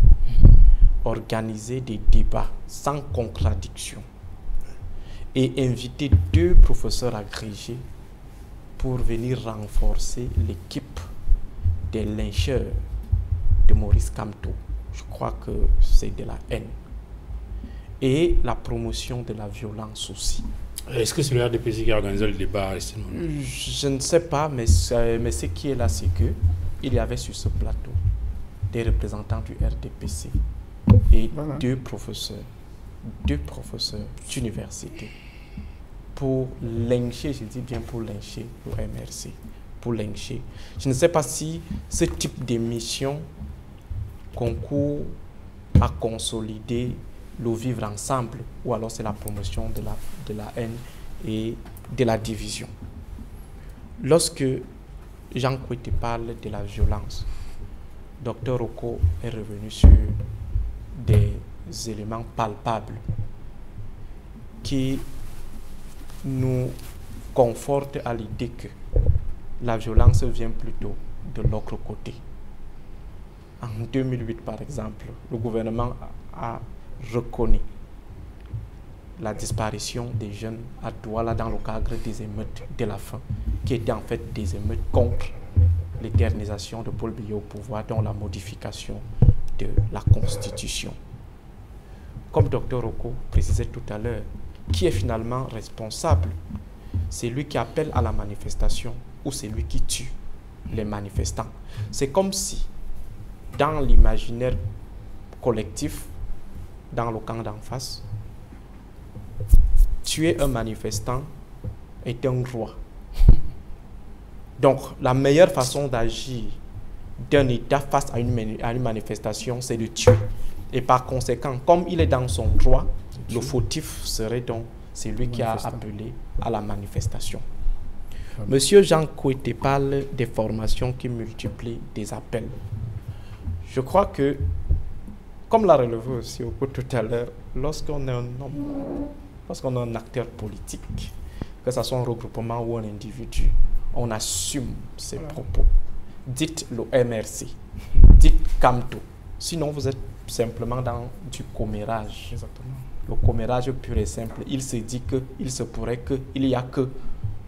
Vous vous souvenez de cette vidéo de la fille du président qui ne voulait pas nommer, je ne sais pas quel membre de sa famille, elle faisait seulement le geste dans de la bouche. C'est ce que RDPC fait, en fait. Et non. Docteur Bono, vous allez reprendre la parole. Je voulais juste en 30 secondes être sûr, avoir l'avis. Maître Ortega, est-ce que vous pensez que le secrétaire général du comité central du RDPC s'adresse au MRC? Je voulais juste répondre à cette question. Je suis quand même très surpris par l'attitude du docteur Mono. Un homme s'exprime, il lui dit ce qu'il devrait dire. Comment on est en démocratie? Ils font des leçons de démocratie. Monsieur le secrétaire général du comité central s'exprime, il donne son avis, il parle par des formules qui sont... Il s'adresse à qui selon vous? À qui il veut. On est en démocratie. On est en démocratie. C'est terrible. Ces mots sont ses mots à lui. Monsieur Mono dit non. Parce qu'il s'adresse forcément à quelqu'un. Mais il s'adresse au Camerounais, bien évidemment. Non, quand il dit au point 5, il salue également l'esprit républicain des partis politiques responsables, notamment ceux qui comptent des représentants au Parlement ou dans les conseils régionaux et municipaux, lesquels se préparent activement et paisiblement au scrutin présidentiel en connaissance de cause. Ça veut dire, si on fait une déduction, qu'il y a des partis politiques irresponsables. Excusez-moi, je ne fais pas de déduction. Quelqu'un écrit. Lisez ce qu'il a dit. Ok. Je ne fais pas de déduction. Quelqu'un écrit. Lisez ce qu'il dit. Je crois qu'il serait mieux de ne plus donner la parole à mes critiques. Non, donne la parole. Parce qu'il nous perd. Non, on doit la parole. Ok, bon, continuons avec notre petite étude de texte. Alors, si M. Jean Kouété ne peut pas assumer, et surtout que les révélations faites sont graves, parce qu'il parle d'insurrection, d'appel à un conflit interethnique, ça veut dire ce qui peut entraîner une guerre civile. Je crois honnêtement que les services de sécurité doivent entendre M. Kouété. Le CED, la DGSN ou la DGRE doivent entendre M. Kouété afin que, par mesure préventive, qu'on neutralise rapidement ceux qui veulent entraîner le Cameroun dans une guerre civile. Je crois que c'est important. Parce que si c'est moi qui le dis sur ce plateau, qu'il y a des individus qui préparent un coup d'État, je suis convaincu que avant la fin même de ce programme, il y aurait déjà des gens là au rez-de-chaussée en train de m'attendre pour aller s'expliquer devant les autorités de Douala.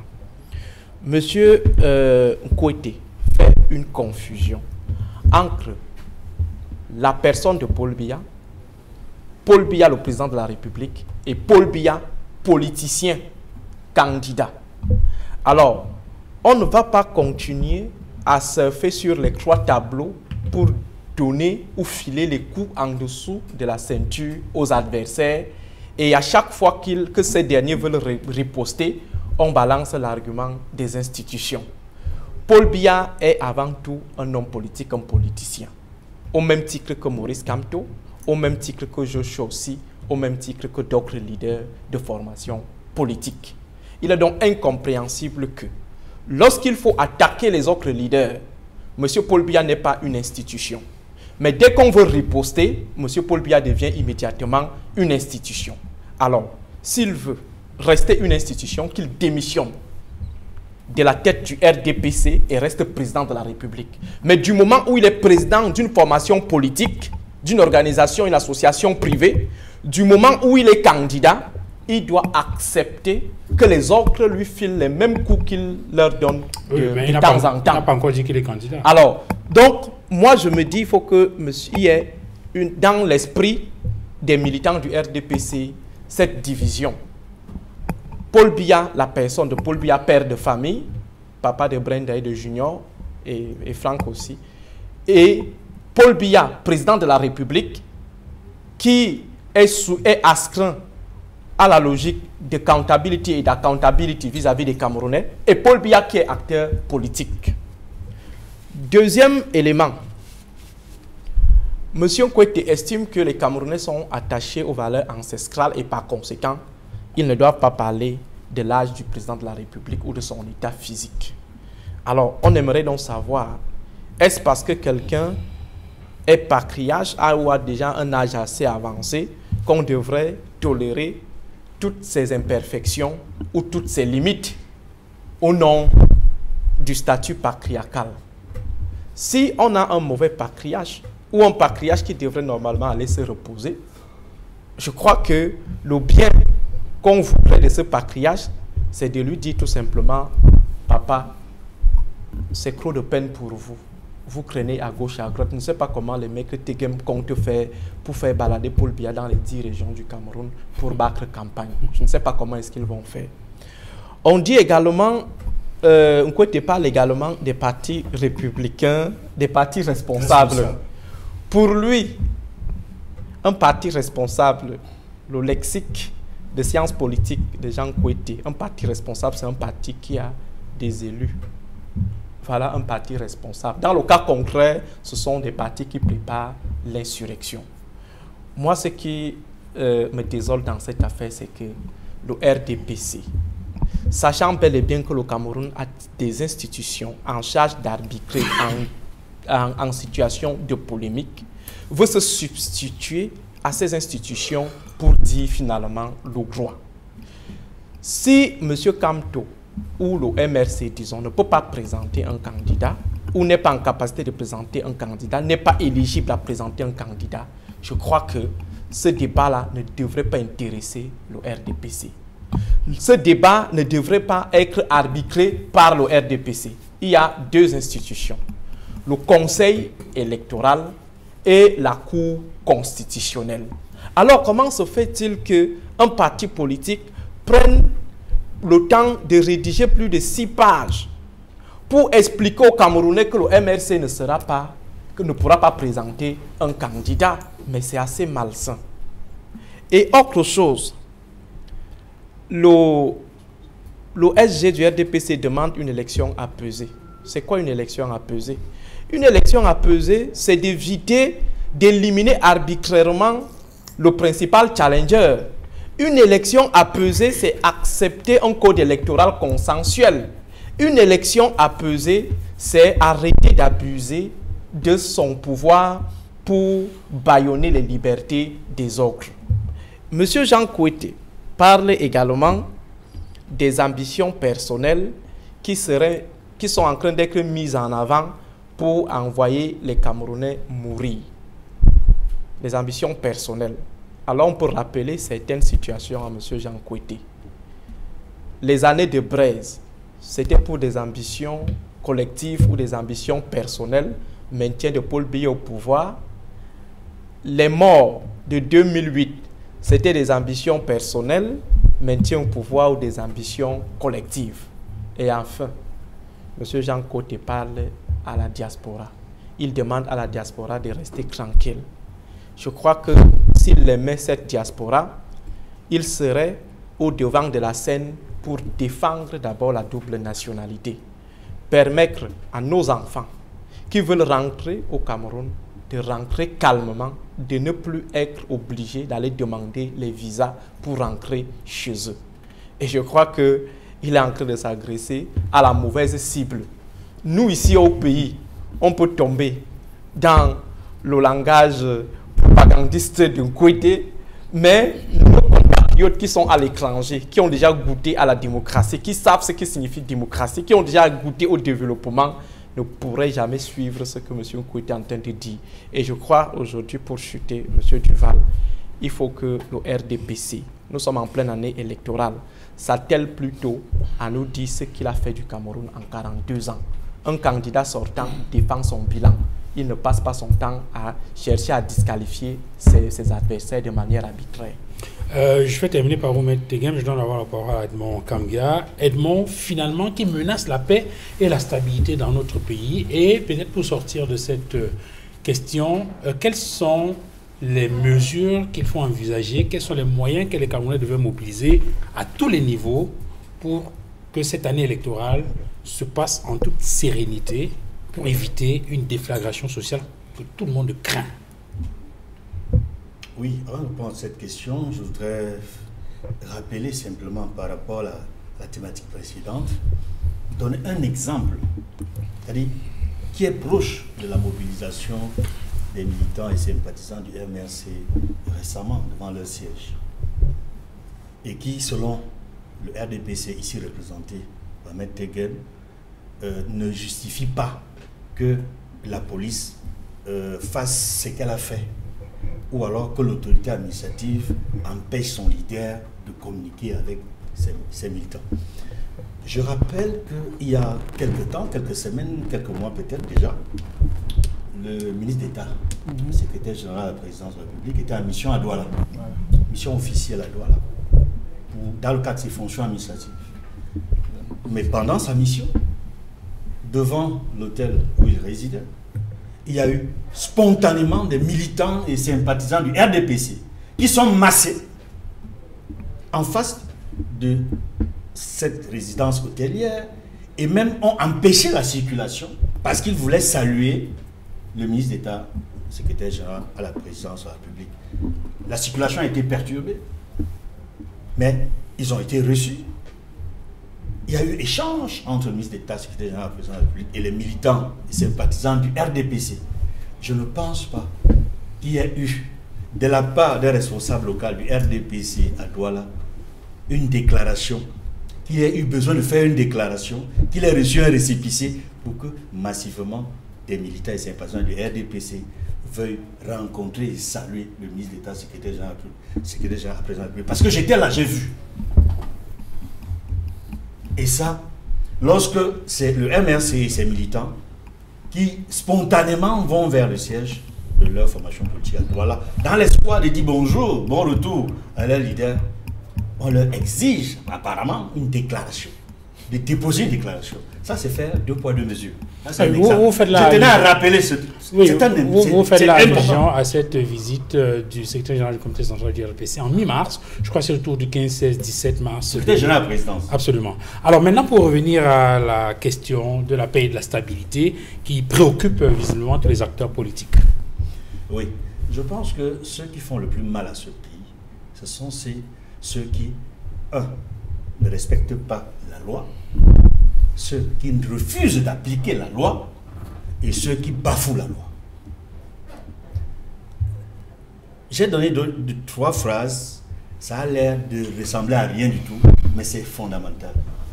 Parce que ceux qui refusent d'appliquer la loi, ceux qui bafouent la loi, ceux qui refusent d'appliquer la loi, curieusement, ils ne sont pas là où on aurait pu penser. Ce n'est pas dans l'opposition. J'ai dit ce n'est pas dans l'opposition. Ce n'est pas dans la société civile. Ce sont ceux qui sont chargés de faire appliquer la loi. Ils sont dans les institutions. Ce sont pour la plupart des autorités administratives, des préfets et sous-préfets. 1. 2. Ce sont des institutions, des responsables qui sont à la tête des institutions, qui refusent d'appliquer la loi. Et les cas, jusqu'aujourd'hui, l'article 80, qui demande qu'au plus tard le 30 décembre, on doit avoir la liste électorale nationale. Malgré,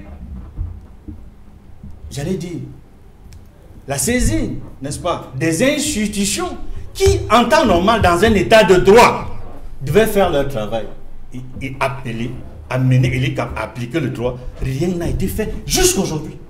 À quelques semaines de la convocation du corps électoral. Vous voyez donc, Elecam refuse d'appliquer la loi. Les autorités administratives, certains sont très zélés négativement, des intentions difficiles à justifier aux partis politiques de l'opposition. Et chaque fois, menace de troubles à l'ordre public, menace de troubles graves à l'ordre public, et l'opposition, comme la société civile, ne peut pas organiser des manifestations publiques. Et ça, c'est en violation de la loi. Je dis de la loi. Des lois, parce qu'il y a la loi 19 décembre 1990 sur les associations, la loi 19 décembre 1990 sur les partis politiques, la loi 19 décembre 1990 sur les réunions et les manifestations publiques. Toutes ces lois sont violées bafouées par les autorités administratives, notamment les sous-préfets, y compris les préfets. Ces lois ne sont pas respectées. J'ai cité l'article 80. Il y a même d'autres articles encore que l'ECAM refuse d'appliquer. Ce sont les institutions nationales qui refusent de faire appliquer les lois. Les responsables des associations nationales, le conseil électoral ne veut pas appliquer la loi. Donc, ce n'est pas du côté où vous pensez, où certains pensent. Ce n'est pas l'opposition qui viole les lois, qui bafoue les lois. Ce sont ceux qui sont chargés de les faire appliquer, qui ne les respectent pas. Et ça, ce ne sont pas des signes qui montrent que nous respectons la loi, que le Cameroun est un état de droit. Je parle devant l'opinion publique nationale et internationale. Ce sont des faits, je donne des exemples. Donc, si ces institutions-là, le Conseil constitutionnel et les cas, les autorités administratives, fonctionnaient, faisaient appliquer les lois, appliquaient eux-mêmes la loi, ne violaient pas la loi, ne posaient pas des actes qui montrent qu'ils n'aiment pas la démocratie, parce qu'il y a des... Tout ce qu'ils font démontre que ces institutions ont, au quotidien et dans la manifestation des actes qu'ils posent, un comportement antidémocratique. Et c'est malheureux pour ce pays. Et j'ai très peur que ces élections que nous attendons tous, notamment celle d'octobre 2025, se déroulent dans des conditions injustifiables, inqualifiables et dangereuses pour le climat social et politique de ce pays. J'interpelle principalement l'ECAM. J'interpelle également le Conseil constitutionnel. Vous devez jouer un rôle majeur dans le respect de la loi. Parce que on a évoqué tout à l'heure le Sénégal. Je vais revenir là-dessus. Mais je dis d'abord que si aujourd'hui, il y a une institution qu'il faut féliciter au Sénégal, c'est le Conseil constitutionnel. Absolument. Qui a décidé d'appliquer, de faire respecter la loi, qui a empêché le président Macky Sall de violer la loi, de chercher à faire un troisième mandat en violation de la loi. Le Conseil constitutionnel a fait respecter la loi. Et c'est ce respect de la loi qui fait du Sénégal aujourd'hui un modèle en matière de démocratie. Georges Teghem, quel est, je veux dire, lorsqu'on observe cette sortie du secrétaire général du comité central du RPC qui s'apparente à une sorte de réquisitoire contre l'opposition, quelle est la pertinence, n'est-ce pas, de cette sortie, de ce texte, de ce communiqué qu'il a rendu public? C'est vous qui le qualifiez de réquisitoire contre l'opposition. Et qui s'apparente. Pour moi, c'est votre droit de le dire. Pour moi, il s'exprime comme tout le monde peut s'exprimer en démocratie. Et il a le droit de donner son avis. Et je regrette sur ce plateau, vous avez vu le docteur ici, il a jusqu'à dire, il me donner la parole. Oui. Il estime que moi je perds du temps. Non, je vous donne la parole. Ce n'est pas lui qui décide. Moi, je vous donne la parole. Et vous l'avez. Je lui réponds. Parce qu'il faut répondre à des gens comme ça, qui prétendent faire leçon de démocratie. Mais ils disent qu'on refuse la parole à ceux qui doivent s'exprimer. Parce qu'ils estiment que lorsqu'ils disent ce qu'ils disent, ils ont raison. Et parce qu'ils ont raison, on ne devait pas leur opposer une contradiction. C'est suffisamment grave.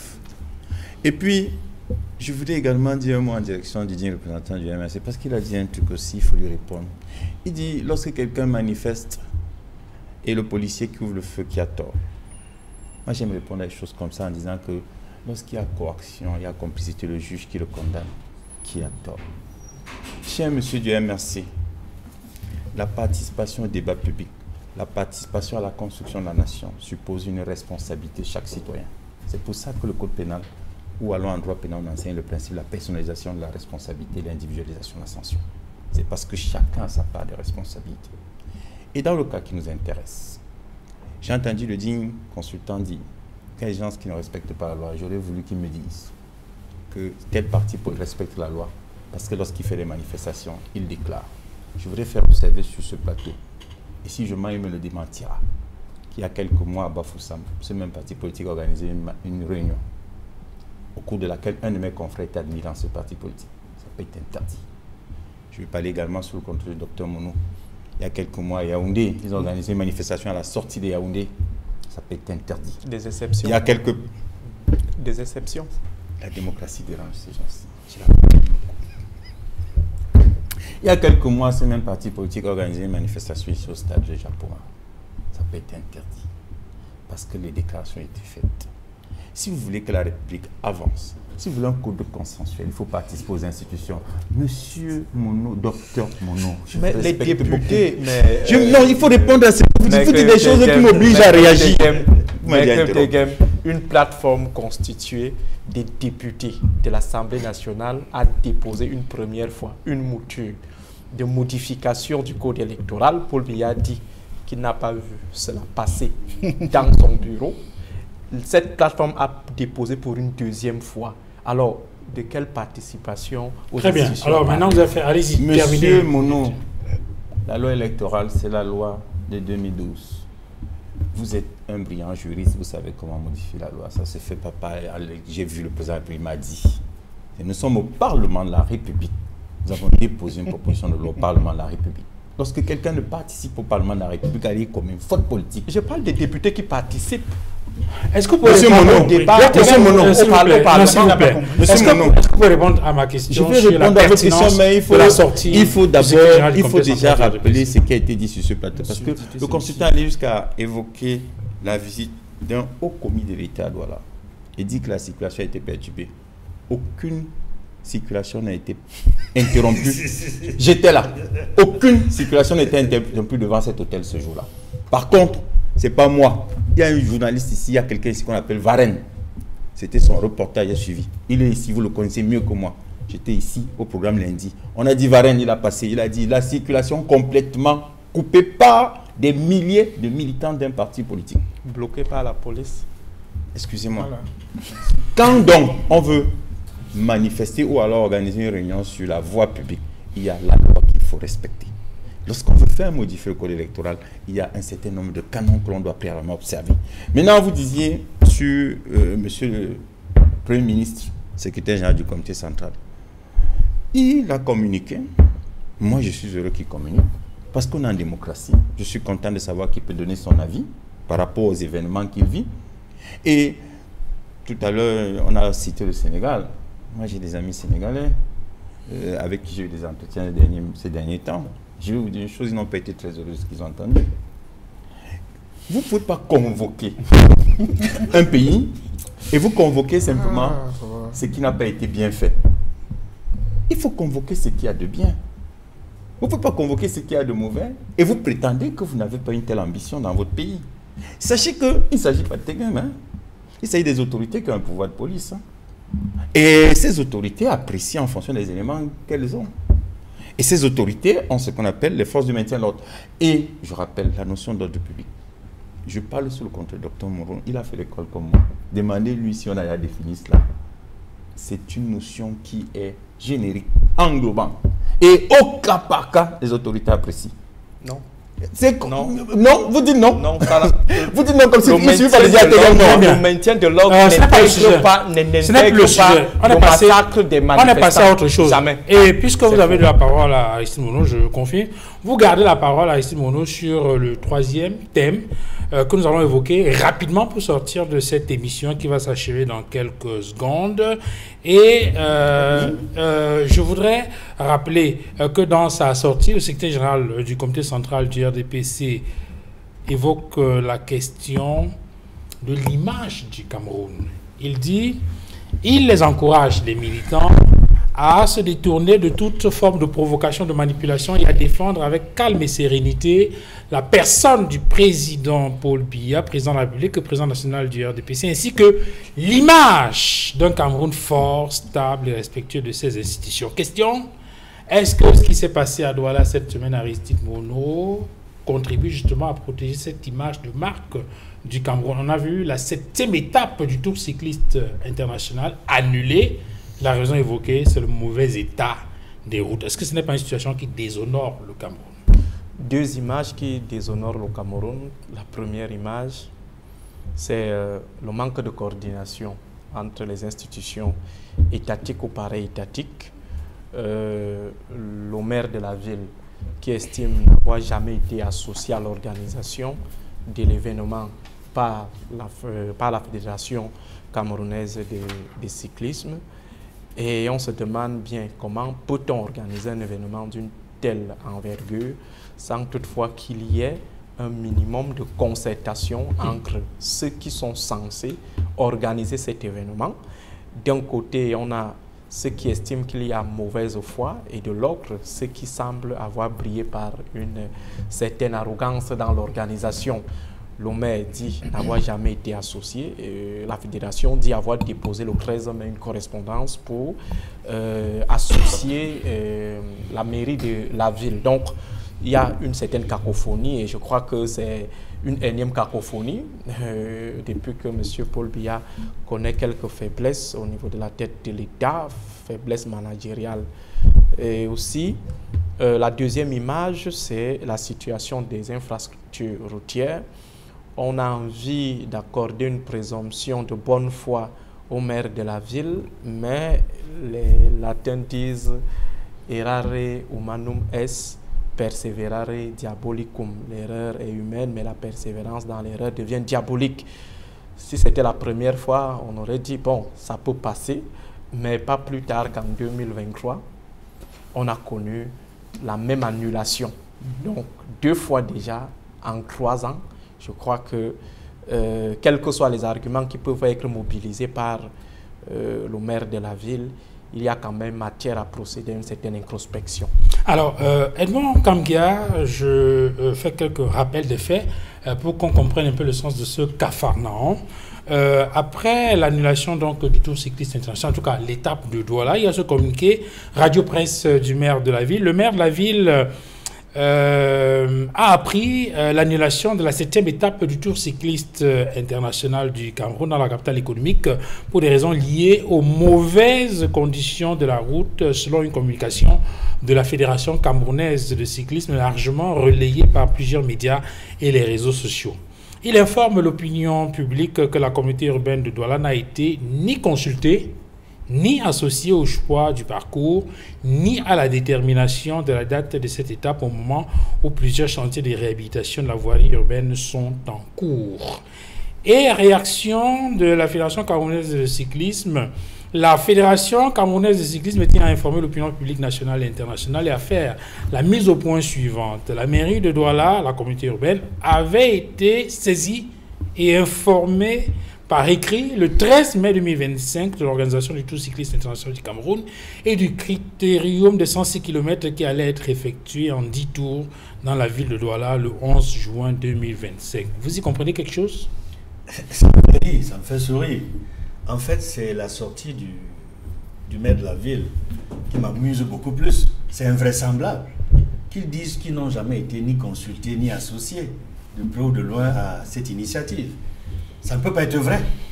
Quand je dis c'est invraisemblable, c'est très gentil, mais je dis ça ne peut pas être vrai. C'est plutôt le communiqué des responsables de la fédération qui semble vraisemblable et plus juste. Je pense que ce qui se passe là, c'est vraiment mauvais pour l'image du Cameroun. Nous parlons de l'image du Cameroun à l'extérieur. Et surtout quand ça se répète 1 fois, 2 fois, bientôt 3 fois, je pense qu'il y a problème, il y a péril en la demeure. Les responsabilités... Parce que c'est la 3e fois que l'État... C'est la 3e fois complètement, d'après les reporters qui couvrent ce type d'événement, c'est la 3e fois que ça arrive. Et quand ça arrive 3 fois, dans la même ville, cela signifie qu'il y a un malaise, il y a un manque de coordination, il y a un pas d'harmonie, il y a un pas de collaboration entre la fédération de cyclisme et puis le maire de la ville. Et cela signifie que chacun, quelque part, a une part de responsabilité. La fédération de cyclisme, comme le maire de la ville. Mais davantage, il faut dire que le vrai problème, puisque c'est indiqué, et c'est la cause de l'annulation d'étape, le mauvais état des routes. Ouais. Qui est chargé d'arranger les routes ici? Que prévoit la loi? Ben, c'est la mairie de la ville.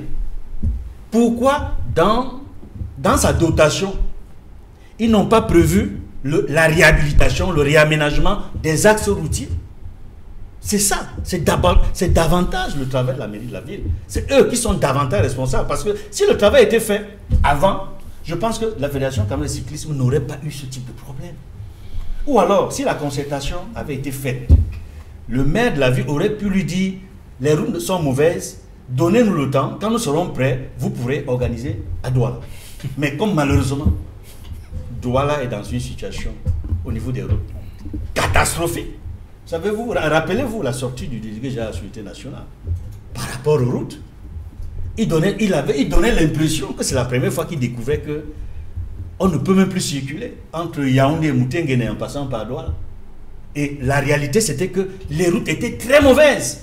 Et je constate qu'après sa sortie du guide de la sécurité nationale en son temps, il y a eu un travail fort qui a été fait au niveau du ministère, département ministériel concerné. Il y a la réflexion qui a commencé et qui est sur le point d'aboutir. J'espère que ça va aboutir avant l'élection présidentielle, parce qu'après l'élection présidentielle, ils vont tout abandonner.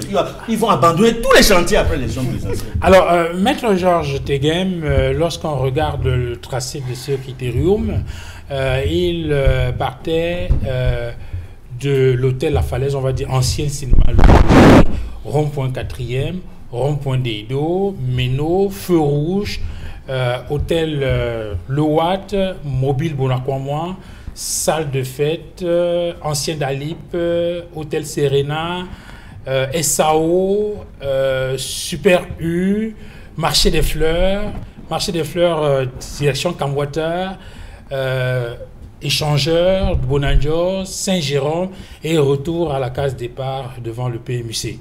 Alors ce tracé-là, on se rend compte le matin de la compétition qu'il y a des trous partout et qu'on ne peut pas faire cette compétition. Et le maire a semblé dire qu'il aurait été informé qu'il aurait proposé un autre on va dire, itinéraire dans la ville de Douala. Et j'ai lu sur les réseaux sociaux, beaucoup demandaient ça aurait été quel itinéraire dans la ville de Douala. Mais au finish, la question que je pose est celle de savoir quelles sont les leçons qu'il faut tirer face à cette autre incurie, n'est-ce pas, qui déshonore le Cameroun, parce qu'on a des cyclistes qui viennent de partout à travers le monde et qui découvrent une ville complètement délabrée et qui plus est la capitale économique de notre pays. La première leçon qu'il faut tirer, c'est laisser l'image du Cameroun de côté. Le Cameroun, c'est la terre promise. À la tête des Nations Unies, l'Assemblée générale, c'est un Camerounais. C'est l'image du Cameroun. Encore. C'est l'image du Cameroun. Et moi, je suis dans l'image. On sort du GECOM, Journée économique internationale des communes au Cameroun. C'est l'image du Cameroun. Nous sommes un grand pays, nous avons un nom à vendre. La preuve, c'est que l'Union cycliste internationale n'a rien fait. Il y a des pays qui viennent au Cameroun obtenir la formation en matière des problèmes des élections. Les gens viennent chez nous se former. Et les CAM envoient les gens pour participer aux élections aux États-Unis. Ça veut dire qu'on a quand même une image. C'est l'image du Cameroun, monsieur. C'est ça qu'on doit vendre. C'est notre image. C'est ça que je vends sur ce plateau.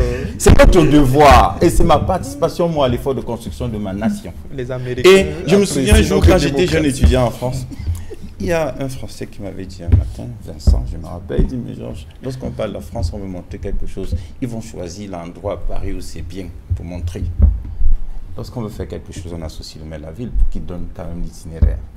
Il s'agit d'image. Vous avez vu, l'Union cycliste internationale n'a rien fait parce qu'on a quand même une image. Hein. Sachez que nous avons 5 ans. On a participé au Coupe du Monde. C'est l'image du Cameroun. Pas de cyclisme, pas de monsieur, c'est l'image. Il a parlé d'image du Cameroun. Il a parlé d'image du Cameroun. Et à contrario, moi je suis contre l'image du Cameroun donnée par le digne représentant du MS sur ce plateau qui a dit qu'on a tué un enfant, on ne l'a pas jugé à ce jour.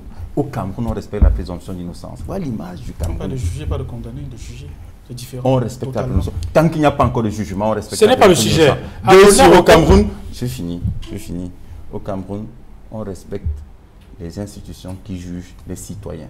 Quand quelqu'un est poursuivi devant une juridiction pour l'assassinat d'un journaliste, on vient à la télévision, on respecte le fait que la procédure est pendante. Et enfin, vous avez parlé ici des événements en 2008. Vous êtes le digne représentant du MS et je pense que vous êtes mal placé pour en parler parce qu'en 2008, nous étions au gouvernement, on a travaillé ensemble. Et rassurez-vous, nous ne disons pas autre chose. Nous sommes contents que nous ayons participé ensemble à construire ce pays. Très bien. C'est votre déresponsabilisation qui nous gêne beaucoup. En 2008. Mais heureusement, en 2008, on était ensemble. Ah, alors, on sort de l'émission. Il reste 2 petites minutes, Dr Abouné Roko, sur cette question du Tour cycliste international avec l'étape de Douala annulée. Alors que Maître Georges Teghem, à des questions, on voit le verre à moitié plein. Visiblement, vous le voyez à moitié vide. C'est toujours très très désolant pour l'image de notre pays. Et de voir que ce type de spectacles est donné à la face du monde. Je me demande par quelle alchimie on peut réussir à se féliciter d'une telle performance. Parce que quand notre compatriote du RDPC réussit à dire que, alors qu'on parle de tout ce qu'il dit que nous avons 5 ans, vous voyez un peu l'enjambement. On parle du cyclisme, et vous dites nous avons 5 cannes. Donc vous comprenez qu'il y a une les Américains viennent apprendre. Voilà, les Américains qui viendraient apprendre au Cameroun, c'est dire qu'il n'y a rien à dire, il faut trouver tout et n'importe quoi. Non, plus sérieusement, je pense que ce désagrément qui forcément donne une mauvaise image de notre pays, il est symptomatique de la gouvernance globale du pays. Parce qu'on a l'impression qu'il faut parler de cyclisme ici, parler des routes là-bas, parler de la démocratie là-bas, parler du logement ici ou de l'eau là. Non, c'est la gouvernance globale. Lorsque dans un pays, le leadership politique a préféré démissionner de ses prérogatives, eh bien, le pays est en pilotage automatique. Chacun fait ce qu'il veut, les responsables gouvernementaux font chacun dans son ministère ce qu'il veut. C'est pour ça que le délégué général, comme le disait Edmond Kangia, peut venir se plaindre entre guillemets de son collègue de travaux publics, mais parce qu'il n'y a pas une coordination gouvernementale.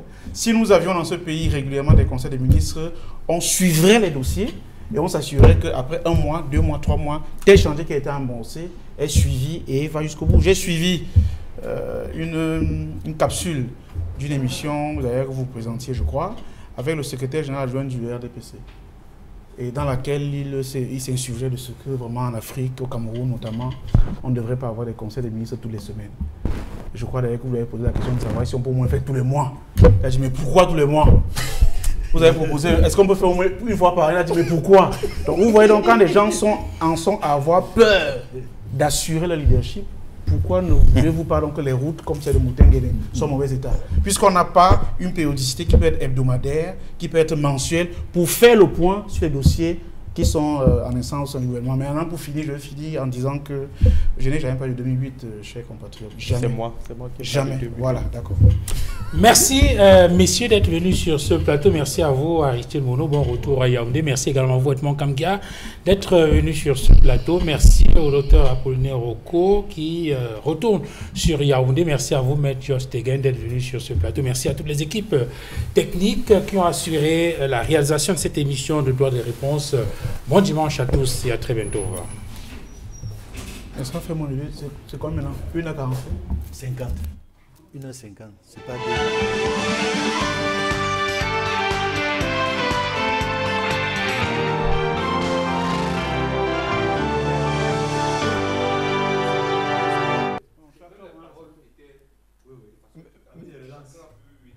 Mais qu'est-ce qui est arrivé à Maître Tegem?